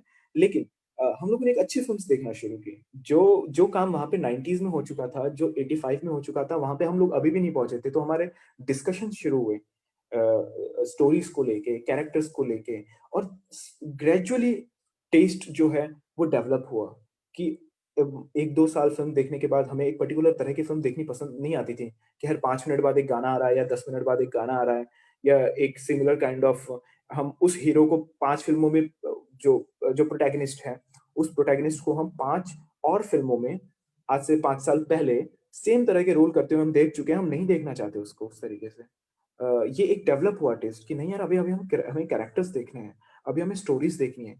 तो ये अगर एक हमारे पर्टिकुलर ग्रुप ऑफ स्टूडेंट्स के साथ हो रहा था 2008 के अराउंड, तो I am sure nation wide अलग-अलग जगह पे अलग-अलग स्टूडेंट्स चाहे कॉस्मोपॉलिटन सिटीज़ में तो और बेहतर तरीके से जो प्रिविलेज ग्रुप की बात नहीं कर रहा मैं, बट जो एक छोटे शहरों से आते हैं स्टूडेंट्स या फिर एक मिडल क्लास फैमिली या लोअर मिडल क्लास फैमिली से आते हैं, उनके रीच में इंटरनेट आने से और एक इंटरनेट का एक्सेस बढ़ने से वो लोग पढ़ पाए फ़िल्मों के बारे में, इंटरनेशनल फ़िल्म्स के बारे में या फिर हमें एकेडमी अवार्ड्स के बारे में 2008 और 9 के आसपास 6-7 के आसपास ही हमें पता चला था, अच्छा ये भी कोई चीज़ होती है। यहाँ पे इस तरीके से लोगों को जो बेस्ट फ़िल्म्स होती हैं वर्ल्ड की, उनको इस तरीके से नॉमिनेट किया जाता है या फिर उनको जज किया जाता है, जो भी बात है।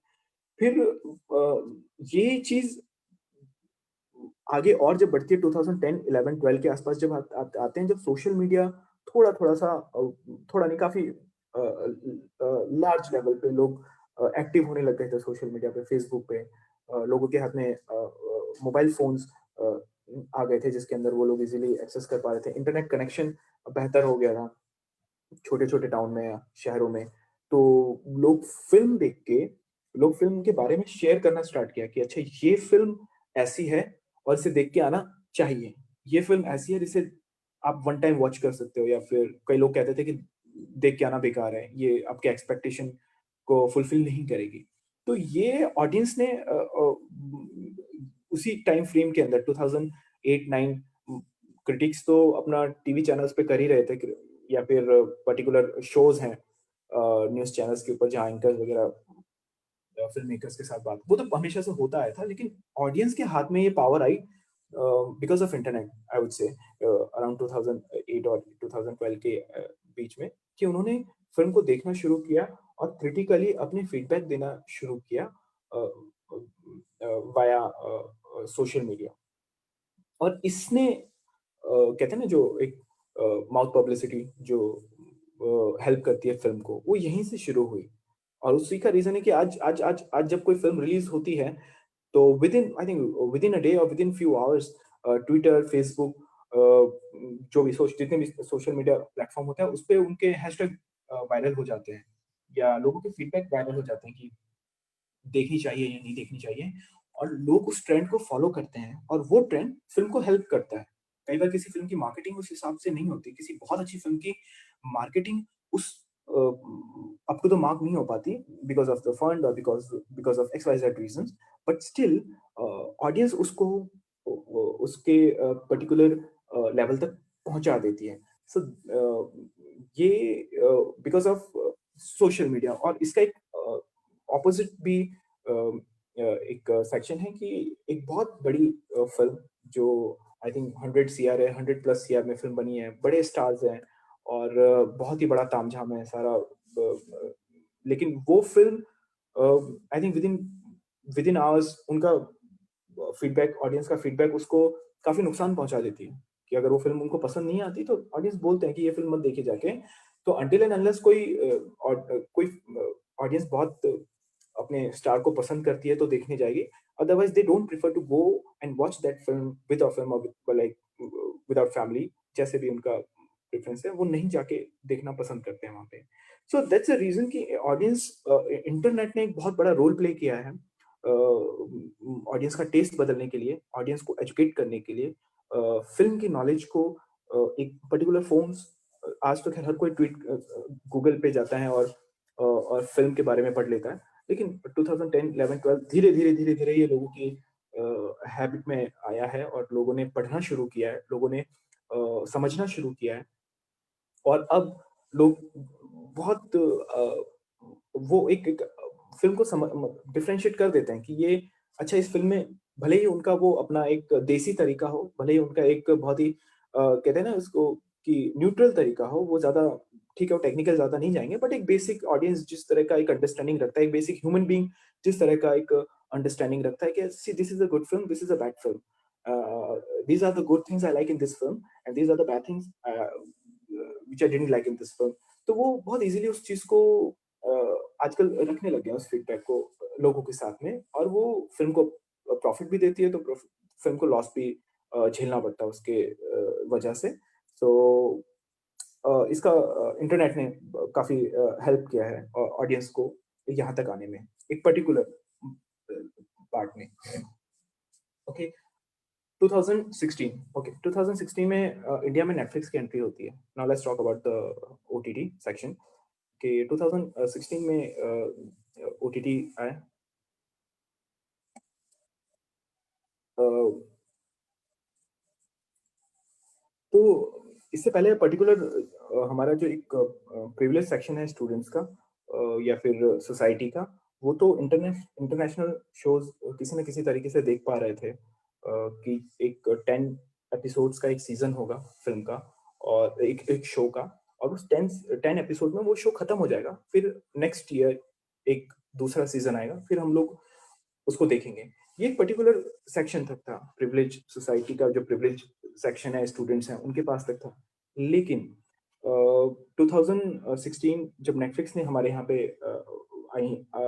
लॉन्च हुआ, मासेस तक लोग पहुँचा वो चीज़, कि लोगों ने सेक्रेड गेम्स जो पहला शो उनका लॉन्च हुआ था उन्होंने लेके आए थे। तो एक शो जिसके अंदर मेनस्ट्रीम के एक्टर्स हैं, एक शो जिसके अंदर जो 8 घंटे तक उनको होल्ड कर पा रहा है। हर एपिसोड के अंदर 40-45 मिनट्स का एक कंटेंट है, जो इतना सिनेमैटिक है, इतना स्ट्रॉन्ग है कि वो लोग जो अ, मतलब आज से पहले उन्होंने शायद फ़िल्में ही देखी थी, लेकिन वो एक स्टार्ट से लेके एंड तक नॉन स्टॉप उस शो को देख पा रहे हैं। जिस दिन भी लॉन्च हुआ उसी दिन उन्होंने उसको नॉन स्टॉप उस शो को देखा। तो ये इससे पहले उन्होंने नहीं, ये एक नया एक्सपीरियंस था ऑडियंस के लिए और उम, वो उनके लिए मतलब ये जो फ़िल्म्स का जो चेंजेज़ आए थे, उसको और नेक्स्ट लेवल पे लेके गया ओटीटी के अंदर, जिसके अंदर ऑडियंस ने इस तरह का कैरेक्टर्स देखे, रॉ कैरेक्टर्स देखे, ऐसी स्टोरीज़ देखी जो पहले उनको, क्योंकि फ़िल्म्स के अंदर थोड़े से रूल्स एंड रेगुलेशंस होते हैं। हमारा बोर्ड है जो कि कई तरह की लैंग्वेज है या फिर कई तरह के सीन्स हैं जो एडिट हो जाते हैं रिलीज़ होने से पहले, उसके जो भी हमारे लीगल रीज़न्स हैं। बट ओटीटी में वो फ्रीडम आया कि ओटीटी में इतना रियल एक्सपीरियंस था ऑडियंस के लिए कि वो उन्होंने शायद उससे पहले नहीं देखा था। चाहे वो बात करने का तरीका हो, चाहे एक्टर्स का या किसी सीन को जिस कोई वायलेंस, अगर कोई रियल लाइफ में किसी ने कहीं कोई वायलेंस देखा होगा जिस तरह का, उसी तरह का वायलेंस उन्होंने किसी पर्टिकुलर शो में देखा। तो मैं अच्छे-बुरे की बात नहीं कर रहा हूँ, बट एक एक रियलिज़्म की बात कर रहा हूँ कि उन्होंने बहुत ही क्लोज़ली उस चीज़ को देख रहे हैं कि अच्छा ये मैंने पहले नहीं देखा। किसी इंडियन शो में इस तरह का नहीं होता था। उससे मतलब हमारे इंडियन शोज़ जो हैं, टीवी शोज़ हैं, वो पर्टिकुलर उन एक तरह के बनते हैं जो शायद लोग देखते भी हैं, लेकिन जिस तरीके से ओटीटी एक रियलिज़्म को लेके आया है अपने शोज़ के अंदर, स्टोरीज़ के अंदर, वो एक नया एक्सपीरियंस है ऑडियंस के लिए।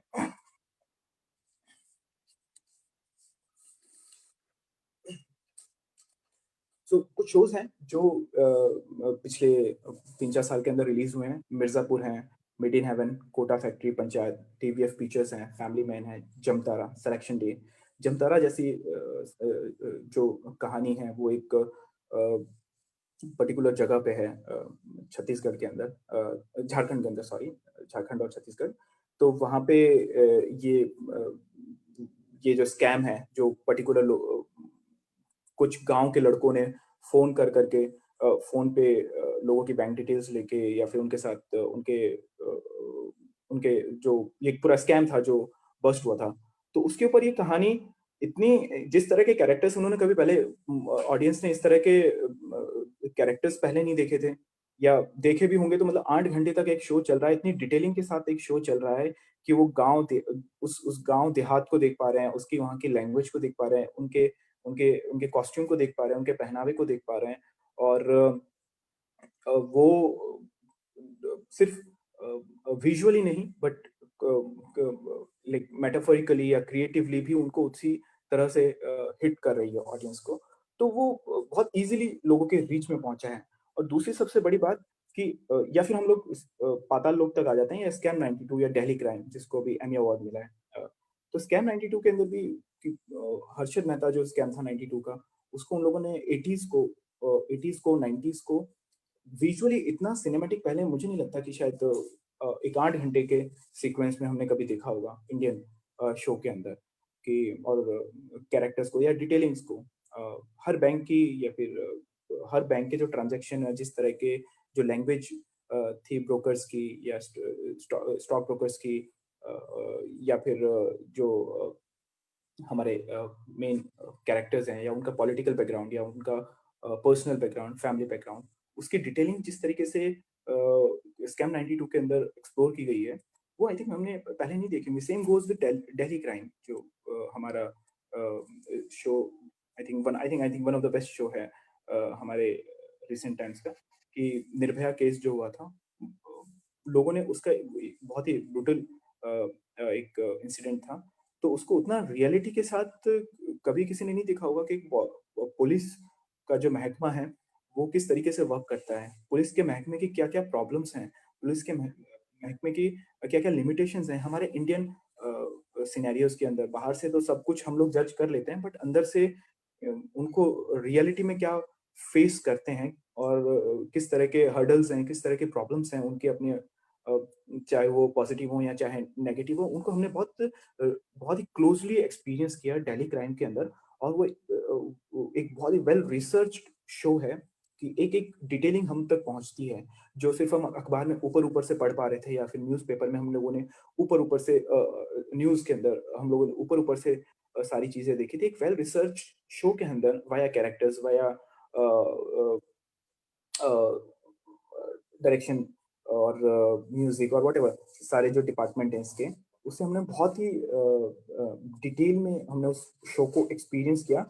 और दैट्स अ रीजन वो हमें बहुत स्ट्रांगली हिट करता है, कि हमने अच्छा ये, अब इसके बाद अगर मैं कुछ ऐसा देखता हूँ कि जो बहुत ही हल्के में होगा, मतलब कोई शो आया कि ठीक है, ऊपर ऊपर से लिखा गया है, ऊपर ऊपर से टिपिकल एक पर्टिकुलर सेटअप है, उसके ऊपर एक कहानी है, 4 कैरेक्टर्स हैं, और उस पे बन के निकल गया, जिसमें कोई डिटेलिंग नहीं है, तो ऑडियंस उसको एंजॉय नहीं करती, क्योंकि उसने पहले ही कुछ ऐसा खाना खा लिया है जो बहुत ही उसने उसका कहते हैं ना टेस्ट बदल दिया, उसका मतलब उसका जायका बदल दिया है। तो उसको उसी लेवल का, उसी स्टैंडर्ड का एक शो देखना पसंद करेगा। और हम देख रहे हैं कि जो इस साल के जो शोज हैं, कई उन्होंने एक अपना एक बेंचमार्क सेट कर दिया है, जो बेंचमार्क चलता हुआ आ रहा है, चाहे वो पाताल लोक का रहा हो, या स्कैम 92 का रहा हो, या दिल्ली क्राइम का रहा हो। ये लोग ये पीछे से वो एक स्टैंडर्ड सेट, पंचायत जैसा एक शो आया था, बहुत ही छोटा शो था, एक छोटे से सेटअप में बेस्ड था, बट बहुत ही इंटरेस्टिंग शो था। लेकिन ये जो हम लेवल हम लोग दे पा रहे हैं शो के, वो ओटीटी ने 2-3 साल से ये लोग उसको यहाँ तक लेके आए हैं। ऑडियंस ने अपना एक पर्टिकुलर टेस्ट रहा है, जिसकी वजह से जो मेकर्स हैं, फिल्म मेकर्स हैं, डायरेक्टर्स हैं, उनकी भी अपनी उनका भी अपना एक चैलेंज है, कि हमें अपने स्टैंडर्ड्स को अप टू द मार्क रखने हैं। हमें जो अपने ऑडियंस है, उनका एक पर्टिकुलर सलीका है, पर्टिकुलर टेस्ट है, कि हमें वहाँ तक अपने आप को लेके जाना है। उससे मतलब हम कुछ भी बना के नहीं दे सकते अभी ऑडियंस को, कुछ भी विदाउट डिटेलिंग या विदाउट रिसर्च कोई कहानी लोगों तक नहीं ले जा सकते, या कोई किरदार हम लोगों तक नहीं ले जा सकते। एंड सब्सक्रिप्शन प्लान्स जो हैं और वो बहुत चीप है। अगर हम बात करें एक एक पूरे साल का जो सब्सक्रिप्शन प्लान है किसी ओटीटी प्लेटफॉर्म का, मोस्टली लोग एक्सेस कर पाते हैं। और एल्गोरिदम्स जो उनकी होती हैं, टेक्निकल एल्गोरिदम्स जो ओटीटी प्लेटफॉर्म्स की हैं, वो बहुत स्मूथ है कि फिल्म जो वीडियोस हैं जो बफर नहीं करते। एक नॉर्मल इंटरनेट कनेक्शन पे भी ऑडियंस एक अपने शो को बेटर क्वालिटी में देख पाती है। और because of this I think piracy में भी जो पायरेसी होती है शोज की या फिल्म्स की, उसमें बहुत ही पहले से काफी कम हुआ है। वो लोग नहीं देखना पसंद करते कि ठीक है मेरे पास सब्सक्रिप्शन है, मैं मेरे ओटीटी प्लेटफॉर्म पे देखूंगा। तो फाइनेंशियली और क्रिएटिवली वो फिल्म मेकर्स को भी हेल्प करता है और क्रिएटर्स को भी उसका बेनिफिट मिलता है कि वो फिल्म को जिस तरीके से लोगों तक पहुंचाना चाहते हैं उस तरीके से रेस्पेक्टेड वे में पहुंच रही है।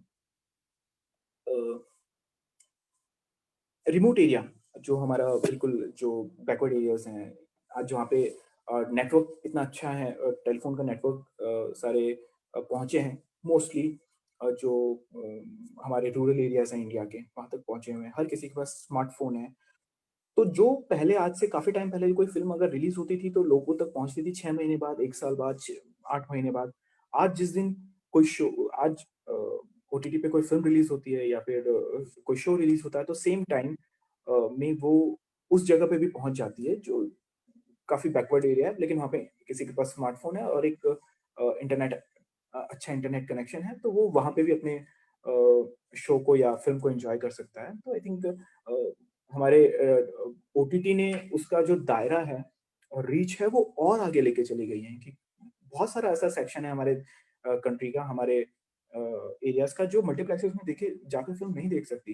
They can not pay ₹300 to watch a film, possible नहीं है उनके लिए। लेकिन वो हाँ, ये हो सकता है कि स्मार्टफ़ोन है, तो वो 1 महीने के अंदर कई सारी अगर फ़िल्म किसी जगह पे देखना चाहे, तो वो एक पर्टिकुलर अमाउंट पे कर सकता है, कि वो एक फ़िल्म के लिए ₹300 नहीं देगा, लेकिन साल भर के लिए ₹300 दे देगा और साल भर के अंदर वो बहुत सारी उसके कप ऑफ टी वाली फ़िल्म्स देख पाएगा या फिर और भी शोज़ उस ओटीटी पे देख पाएगा। और ओटीटी के ऊपर एक अलग तरह का कॉम्पिटिशन भी शुरू हुआ है कि ऑडियंस के पास ऑप्शन है। ऐसा नहीं है कि एक फ्राइडे को सिर्फ यही फ़िल्म रिलीज़ हुई है और किसी को फ़िल्म देखनी है तो वो एक्स-वाई-ज़ेड फ़िल्म ही देखनी पड़ेगी। उसके पास बहुत सारा सामान है, बहुत सारे उसके पास ऑप्शंस अवेलेबल हैं कि ठीक है मुझे क्राइम ड्रामा देखना है तो मैं ये देखूँगा, मुझे एक इमोशनल ड्रामा कोई देखना है तो मैं ये देखूँगा, रोम-कॉम देखना है तो कुछ इस तरह का देखूँगा या फिर पीरियडिक ड्रामा कुछ देखना है तो मैं इस तरह का कुछ देखूँगा। तो उनके पास ऑप्शंस बहुत हैं और इसी ऑप्शंस की वजह से एक चैलेंज है मेकर्स की तरफ भी कि वो अपने काम को कितना बेस्ट आउटपुट बना के उस ओटीटी पे लेके आएँ कि हम ऑडियंस को हमारे शो के लिए देखने के लिए उनको हमारे शो पे लेके आ पाएँ, क्योंकि उनका अपना एक ओटीटी पे अपना एक कमर्शियली एनकैश करने का एक तरीका है। तो आई थिंक ये एक इनकी अपनी एक्सरसाइज़ है। ओके, सो मैं यहीं पे अपना एक ठीक है, एक इम्पोर्टेंट पॉइंट मैं बोलना चाहूँगा कि टेलीक्राइम जो अभी हमें रिसेंटली जिसने एमी अवार्ड लिया है इंटरनेशनली, हमारा एक शो अपने आप को लेके गया इंटरनेशनली। तो ये आई थिंक ये पूरी जर्नी है 10 से 12-15 साल की कि हम लोग हमारे शोज़, हमारी कहानियाँ, हमारे कैरेक्टर्स अब ज़्यादा दिखने लग गए हैं इंटरनेशनल प्लेटफ़ॉर्म्स पे। आई होप अभी आने वाले टाइम में ये और भी बेहतर होगा और भी हम अच्छे तरीके से इसको देख पाएँगे ओटीटी पे या फिर मल्टीप्लेक्स या बड़े सिनेमा के ऊपर भी। सो मैं यहीं पे अपना पूरा टॉपिक मेरे पॉइंट्स को एंड करता हूँ। मैंने पूरी कोशिश की जितनी मेरी एक्सपीरियंस है और जितना मेरा नॉलेज है उसको बेस्ट आर्टिकुलेट कर पाऊँ। थोड़ा-सा टेक्निकल ग्लिचेस होंगे कहीं, उसको प्लीज़ अवॉइड करिएगा। ये मेरा फर्स्ट वेबिनार था इस तरह का। But I had a great time. Thank you so much. Thank you so much. Thank you so much, sir. Thank you so much for this enlightening lecture. And you are too humble when you say that you have no experience or that you have not covered all aspects. I think you have touched upon everything. Uh, it was a very comprehensive lecture, and we would like to thank you once again for joining us. I think Do 4 Delhi Belly also belong to this changing genre, and Nawazuddin Siddiqui and Radhika Apte deserve special mention along with Irfan Khan and Ayushmann Khurrana to being recognized as the alag theme wale guys. You know, you people watch their movies thinking कि चलो they will be giving us a new aspect, new story. जैसे वो कोई मोतीचूर लड्डू या कुछ ऐसे कोई Laddu related Shetty और उसकी सीरीज आई थी, मूवी आई थी, I guess. Nawazuddin, which was also very interesting. Now, before we leave, we have a few questions. Yeah, sure, Let please. me ask the questions and you can answer them one by one, sir. So Yeah, the sure. first question is, आपने बहुत से directors और writers को mention किया, उनमें क्या कोई औरतें हैं जैसे women writers, and when they are women वो क्या वो अलग कोई अप्रोच लाते हैं, कोई डिफरेंट स्टोरी लाते हैं, या और जैसे कि मैंने जैसे तुरंत मूवी देखी मैंने वो लव यू जिंदगी और Shakuntala Devi, instantly I knew कि ये एक औरत ने ही बनाई है, because the way the perspective that is shown बहुत अलग हो जाता है. तो आर देयर मतलब औरतें कितनी आई हैं और कितने डायरेक्टर्स और राइटर्स हैं जिनको भी मौका मिल रहा है इस प्लेटफॉर्म से और इस चीज से, आप कैसे पे थोड़ा कमेंट कर सकते हैं? हाँ, श्योर। आई थिंक एक जो फिल्म मेकर्स हैं और राइटर्स हैं, जब वो किसी कहानी के साथ आते हैं या वो किसी फिल्म के साथ आते हैं, अप्रोच के साथ आते हैं, तो उसमें उनका पर्सनल एक्सपीरियंस जो होता है लाइफ का, वो इन्वॉल्व होता है.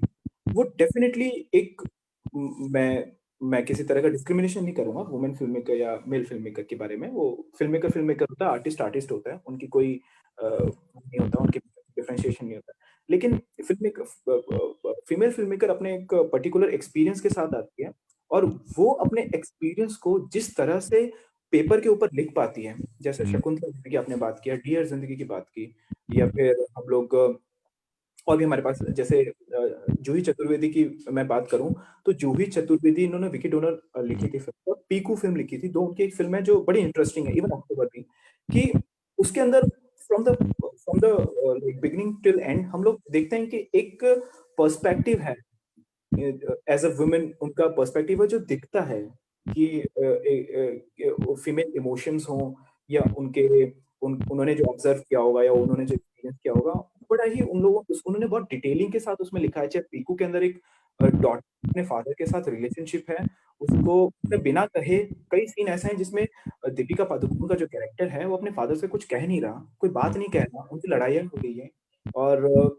फिर भी हम लोग वो इमोशनल कनेक्शन जो है फादर और डॉटर का, वो एक्सपीरियंस कर पाते हैं जस्ट बिकॉज ऑफ कि उनका एक ये रीजन के, क्योंकि राइटर जो है उनका एक उनकी पर्टिकुलर अपनी लाइफ का एक्सपीरियंस है, उनका पर्टिकुलर एक ऑब्जर्वेशन है एक फीमेल पर्सपेक्टिव के साथ में, जो उन्होंने बहुत बेहतर तरीके से उसके अंदर लिखा है.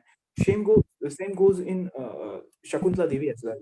उसके अंदर शकुंतला देवी के अंदर की उनका ठीक एक कैरेक्टर है शकुंतला देवी, जिनके बहुत सारे ड्रीम है, उनको बहुत बड़े ड्रीम है, उनका विजन है, वो बहुत कुछ करना चाहते हैं जिंदगी के अंदर. वो हमारे जो पेट्रियार्की जो हमारी सोसाइटी है, सोसाइटी के अंदर पेट्रियार्की एग्जिस्ट करती है, तो उनके बाउंडेशंस को तोड़ती है, उनकी लिमिटेशंस को तोड़ती है वो, उनका कैरेक्टर जो है वो तोड़ता है उस चीज को.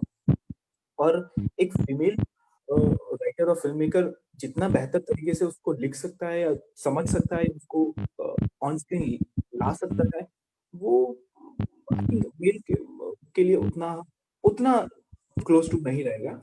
तो ये जाहिर सी बात है कि जब film maker women film maker आती हैं तो एक पर्सपेक्टिव चेंज होता है, क्योंकि उनका पर्सनल एक्सपीरियंस सेंसिटिविटी नई सेंसिटिविटीज पे बात होती है, उन चीजों पे बात होती है जो कभी बात नहीं की जाती है. तो I think women perspective, even though all of them are artists, but too long the industry have been the vision of a man. So I think this is the change. The sensitivities जो है बढ़ रही हैं, औरत का नजरिया बाहर आ रहा है, इसीलिए मैंने ये क्वेश्चन पूछा था. Sir, the next question is, Yes. What is the role of Jio? Do you think the Jio ने जो रेवोल्यूशन लाया इंटरनेट को, गांव-गांव तक इंटरनेट पहुंचा दिया, जहां पर बिंज वॉचिंग का मतलब भी नहीं पता था, वहां पर उन्होंने बिंज वॉचिंग को एक अलग मुकाम पे ले गए हैं.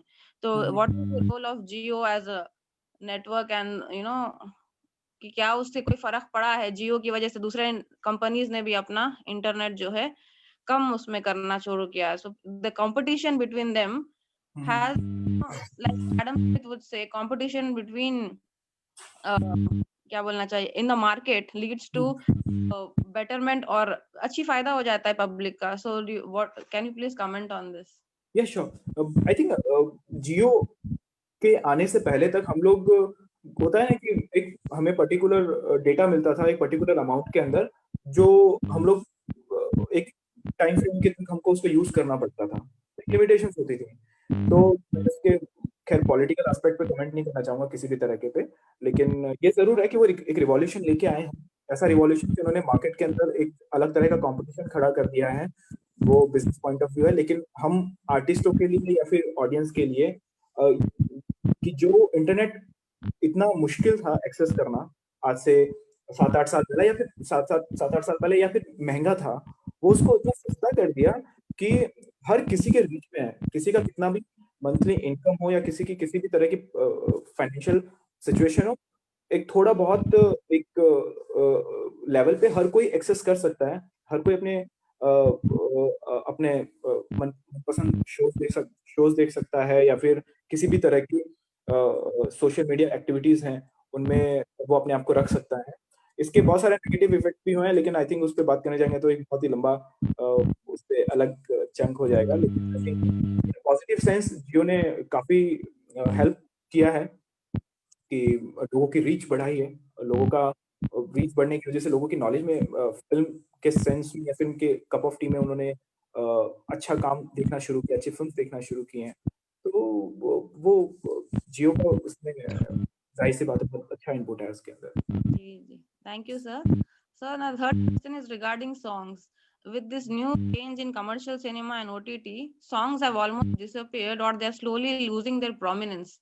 Earlier, they were very integral to any story narration, and with that, so ये जो change आया है, has it been demanded by the masses or the trend is a strategy by the makers, filmmakers? And आजकल गाने बस सिर्फ and credits में आते हैं या इंट्रोडक्शन में आते हैं, तो ये जो चेंज आया है ये मेकर्स की वजह से आया है या पब्लिक की डिमांड पे आया है? Please comment on this. दोनों ही चीजें इक्वल प्रोपोर्शन में हुई हैं, इक्वल रेशियो में हुई हैं. ऑडियंस की तरफ से ये आया कि ऑडियंस को वो पर्टिकुलर आगे हीरो हीरोइन नाच रहे हैं, पीछे 100 बैक डांसर्स हैं और वो 20 मिनट बाद आ रहा है, वो अब ऑडियंस को नहीं चाहिए, नहीं देखना चाहते वो. मुझे जहां तक लगता है एक बड़ा तबका जो है वो शायद उसको अवॉइड करता है कि अगर अच्छी कहानी चल रही है, अगर मैं कोई अच्छी फिल्म देख रहा हूँ, फॉर एन एग्जांपल मैं कोई बहुत एक फिल्म देख रहा हूँ कि चलो आर्टिकल 15 जैसी फिल्म देख रहा हूँ, या फिर हम लोग लेते हैं कपूर एंड सन्स फिल्म है, कपूर एंड सन्स में एक फिल्म देख रहा हूँ, ठीक है, बीच की फिल्म है, और उसमें एकदम से अगर ऐसा कोई नाच गाना आ जाएगा इस तरह का, एक कहते हैं ना कि हीरो हीरोइन, और वो ठीक है अगर पार्टी सॉन्ग के अंदर है तो बात अलग है, वो ठीक है उन्होंने उस तरीके से उसको फिल्म के अंदर डाला है कि वो लगे नहीं कि अलग से शूट किया हुआ है, तो वो मुझे पसंद नहीं आएगा या मैं उसको प्रिफर नहीं करूंगा देखना. तो कुछ तो ऑडियंस ने इस तरह का चेंज किया, फिर कुछ डायरेक्टर्स ने, जो फिल्म मेकर्स हैं, वो अपनी कहानी कहना चाहते हैं, वो अपनी उसमें कहानी के अंदर गाने को एज अ बैक स्कोर रख सकते हैं किसी सीन को एनहांस करने के लिए, किसी सीन को इमोशनली और स्ट्रॉन्ग दिखाने के लिए वो म्यूजिक को या गाने को यूज कर सकते हैं कि बैक स्कोर में चलता है, बट वो पर्टिकुलर एक डांस सीक्वेंस नहीं डालना चाहते. कई बार होता है ये है कि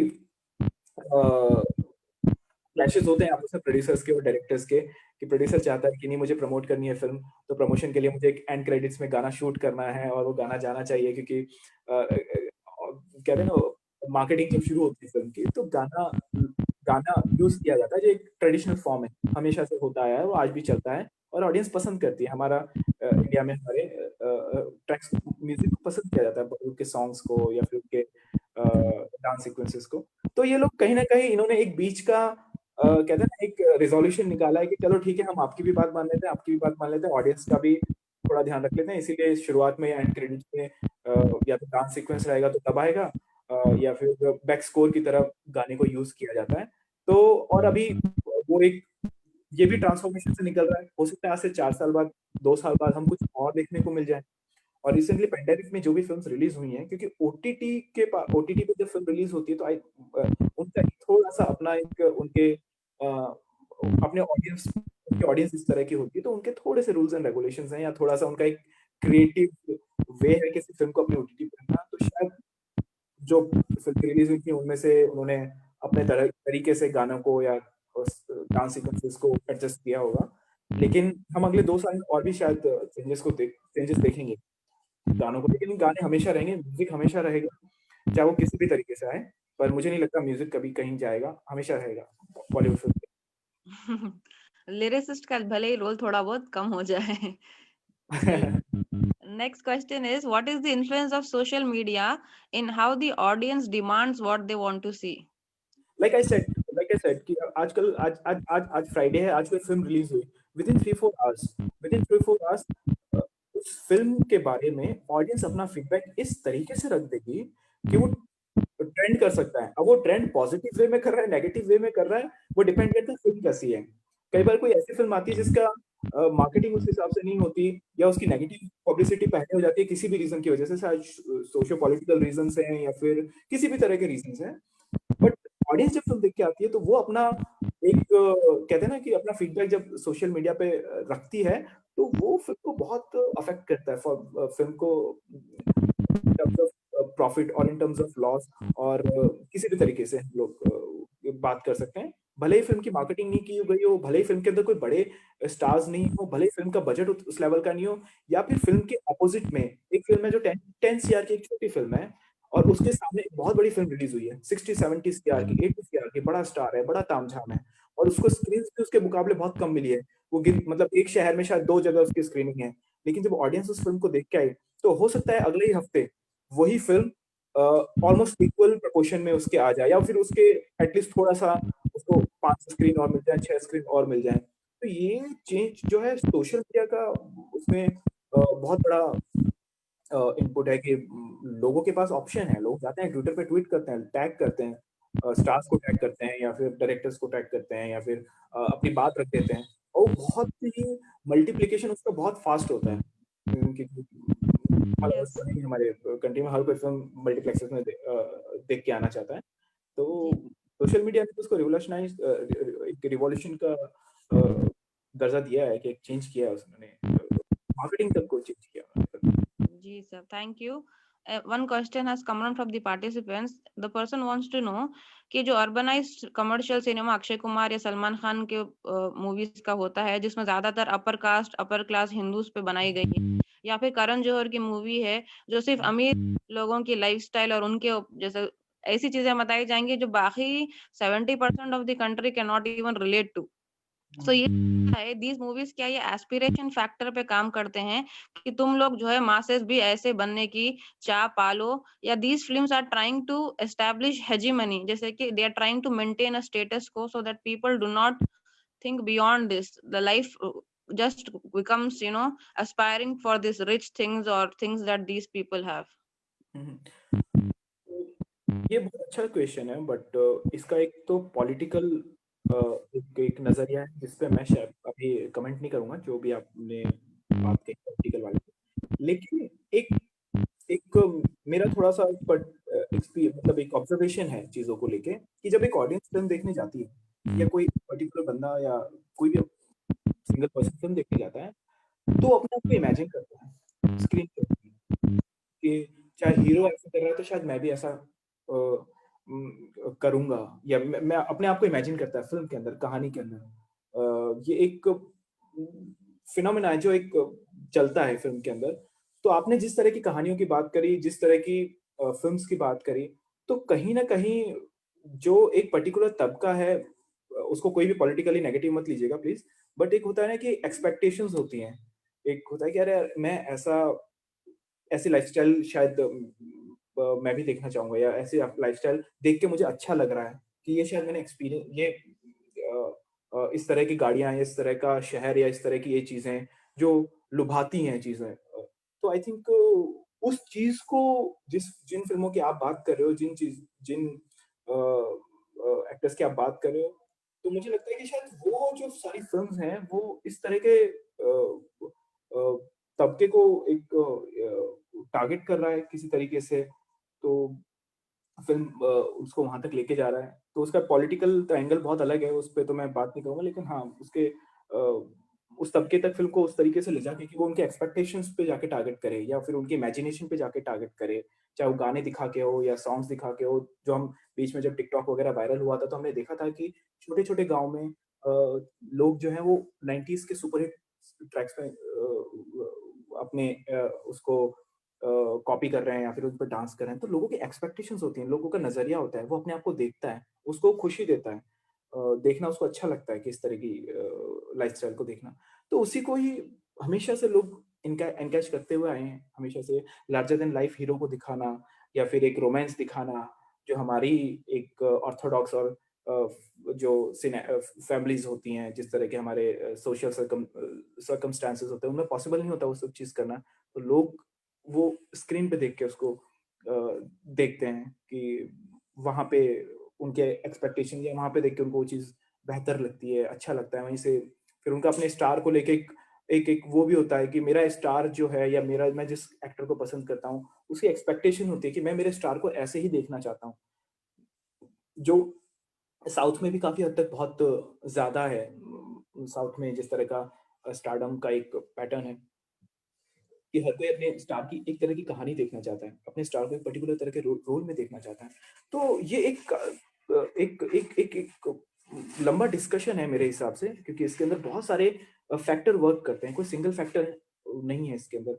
ऑडियंस का भी एक अपना तरीका है फ़िल्म को देखने का, उनके अलग एक एक्सपेक्टेशन है, इमेजिनेशन है, और एक्टर्स का भी अपना एक परम्यूटेशन कॉम्बिनेशन है। उनको पता है कि मेरी फ़िल्म किस तरह की बन के किस तरह की मेरी किस तरह की स्टोरी को मैं किस तरह के एक सेटअप में बेस करूँगा कि लोग उसको पसंद करेंगे, या मुझे पता है वो किस तरीके से मुझे पसंद करते हैं। तो सबके अपने-अपने एक सेंसेस हैं, सबके अपने-अपने एक फिक्स्ड परम्यूटेशन कॉम्बिनेशन है कमर्शियल मेनस्ट्रीम सिनेमा के, जो उनके फिक्स हैं और वो उसको इनकैश कर रहे हैं, एक्सप्लॉइट कर रहे हैं, आप जो भी वर्ड देना चाहो उसको आप दे सकते हो।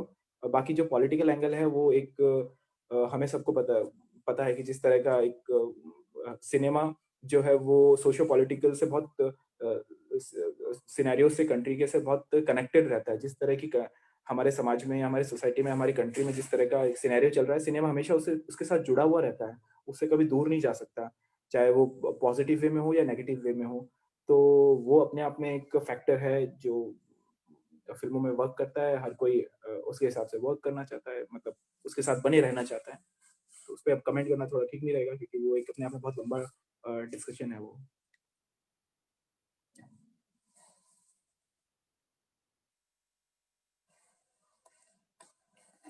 हेलो?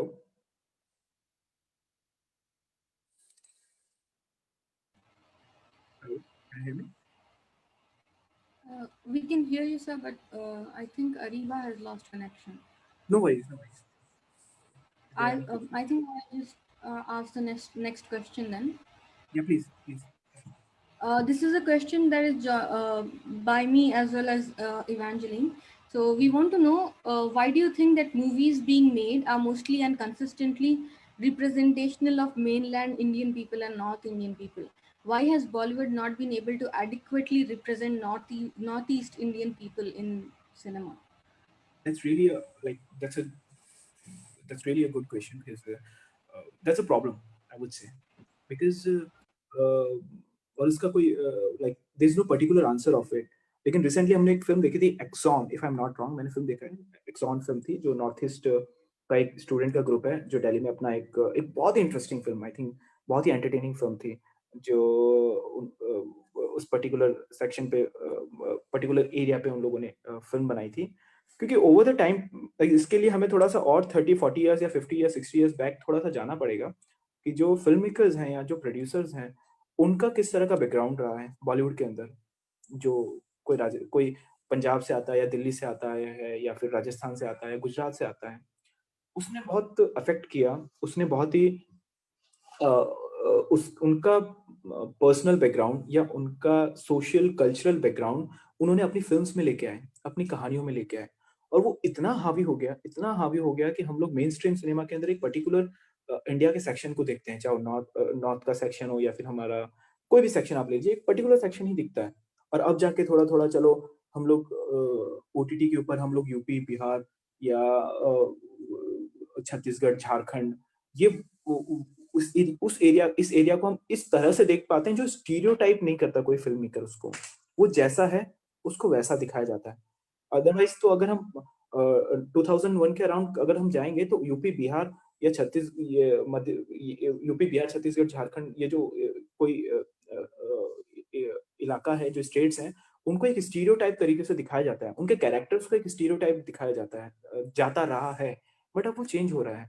अब धीरे धीरे चीजें चेंज हो रही हैं और उसका जो मेन रीजन है वो यही है, जो फिल्म मेकर्स, जो डायरेक्टर्स, जो आज से 60 साल पहले मुंबई में जाके या 80 साल पहले, 70 साल पहले, क्योंकि आप बंगाल में जाओगे तो बंगाल का अपना एक कल्चर है, बहुत रिच कल्चर है।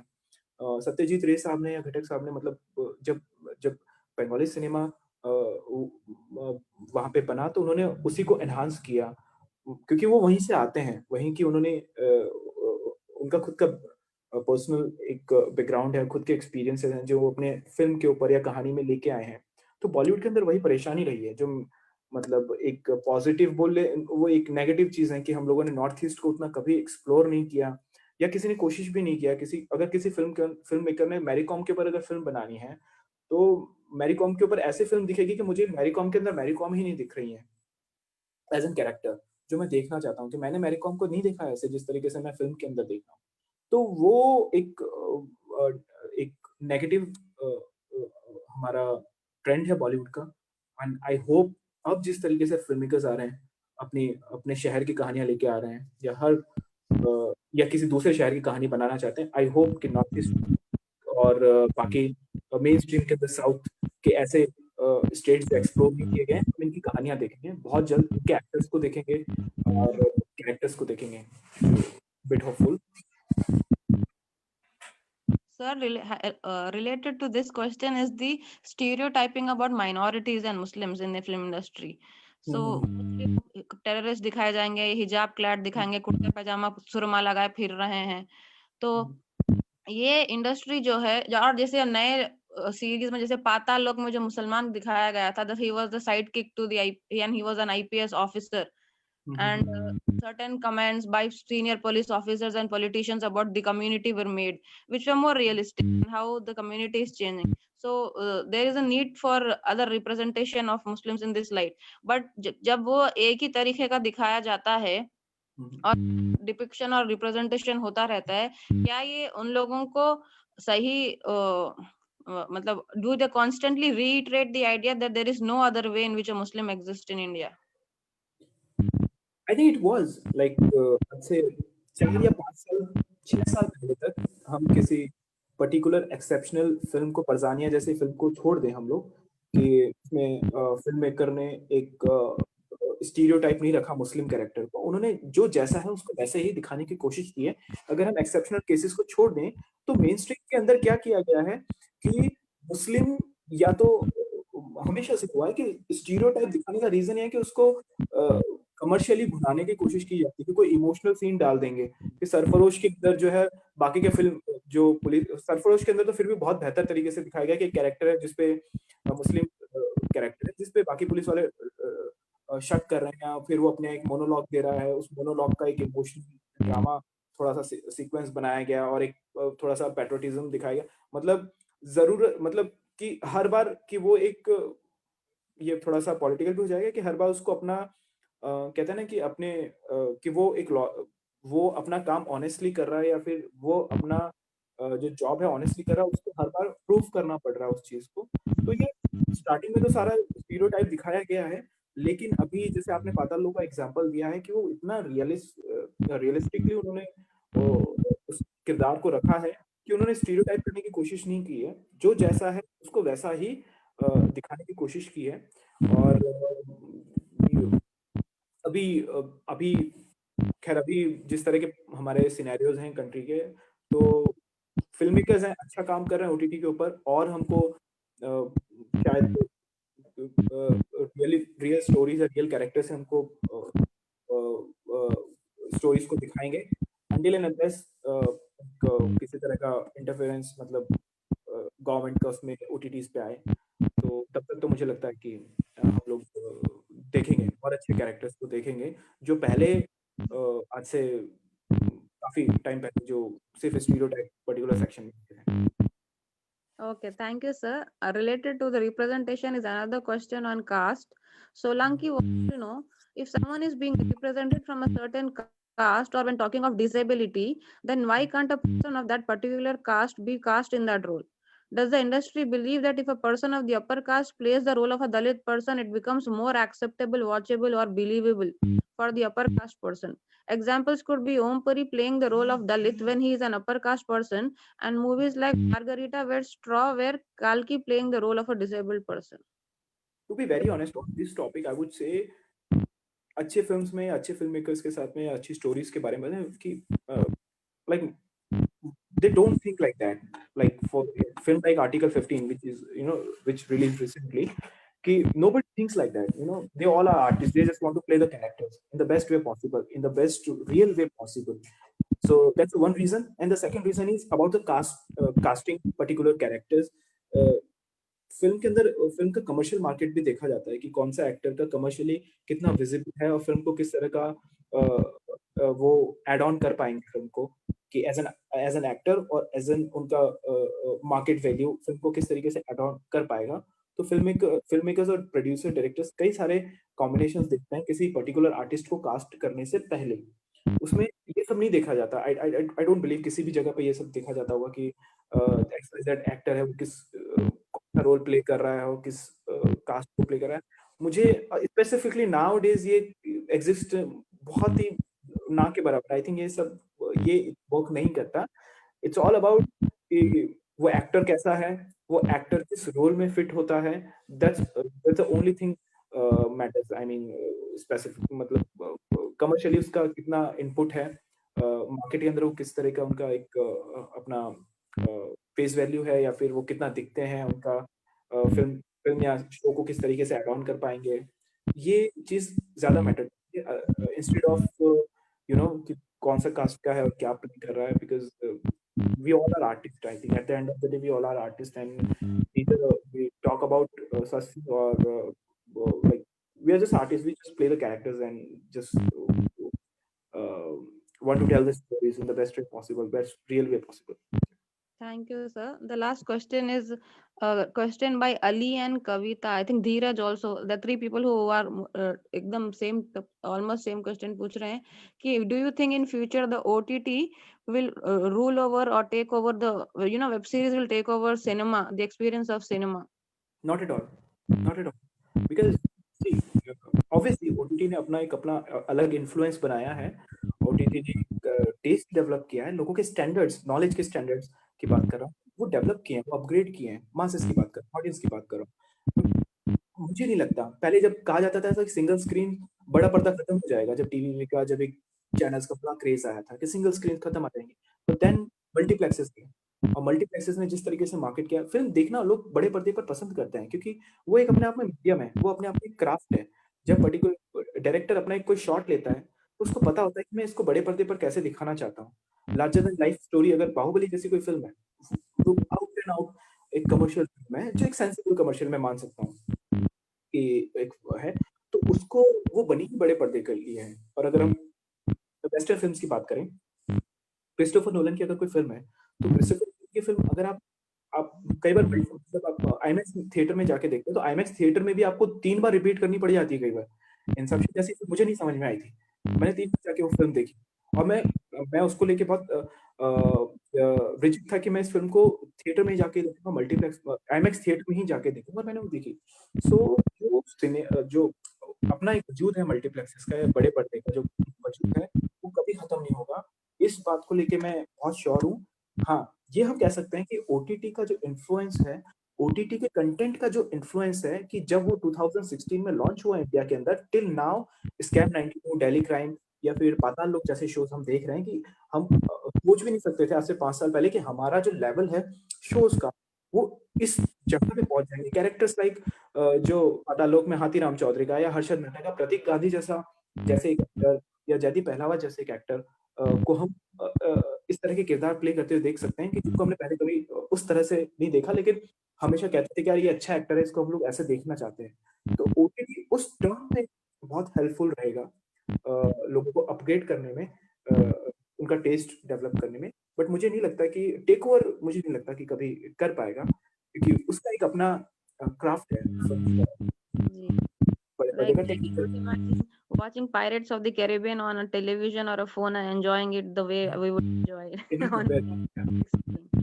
It's Okay, a sir. completely different experience to watch that film on a IMAX or 3D or whatever. Yes, sir. Thank you so much, sir. I now request Asta Binzani, research scholar at Banaras Hindu University, to please give us the vote of thanks. Over to you, Asta. Yeah. Am I audible, Ariba? Yes, yes, you are. Yeah. I would like to thank Mr. Amit Bimrod for such an interesting talk on change in current commercial cinema and the influence of OTT. I would also like to thank all the participants for joining us today. Their participation has helped this become an enlivening experience. I would like to extend my thanks to the President of AIRS, Ariba Mozam, for her tireless efforts which have made this event possible. I would like to thank Narendra Jarwal, Farisuddin Muazzam, Zeba Muazzam, Rajesh Kumar, and Evangeline Nongclaw for their help with making this lecture a success. Thank you. Over to you, Ariba. Thank you, Asta, for succinctly giving us the vote of thanks. Sir, I would request if you have any leaving comments about the experience on our forum, please say something. First of all, thank you so much to Narendra.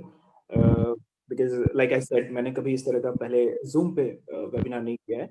But from my initial days of theater, I always had a certain kind of uh, uh, cup of tea, I would say. कि मैं कभी I always like to talk with the people, you know, जब films की बात आती है और stories की या फिर हमारे craft की बात आती है, मुझे किसी इवेंट जो टिपिकल इवेंट्स होते हैं जो एक्टर्स वगैरह जाते हैं या डायरेक्टर्स जाते हैं वो मैं प्रेफर नहीं करता. But I really enjoyed this session. I learned a lot. You know कि मैंने ये नहीं है कि मैंने कुछ शेयर किया आप लोगों के साथ में, बट तरह के क्वेश्चंस आए तो मुझे भी बहुत कुछ सीखने को मिला. I hope I wish you all good luck for your all the research and I कभी नेक्स्ट टाइम भी we'll have a session like that, for sure. Thank you so much, sir. I would like to thank all of you for joining us today. And with this, I call the event to an end. And I hope you all join us for our next e-lecture by Dr. Mohan Kumar on Farmers Bill 2020 and the social protest in India on Saturday, November 28th at 11 a.m. I guess I should not now start saying, same time, same place. So see you this Saturday and Sunday at 11. Thank you and goodbye.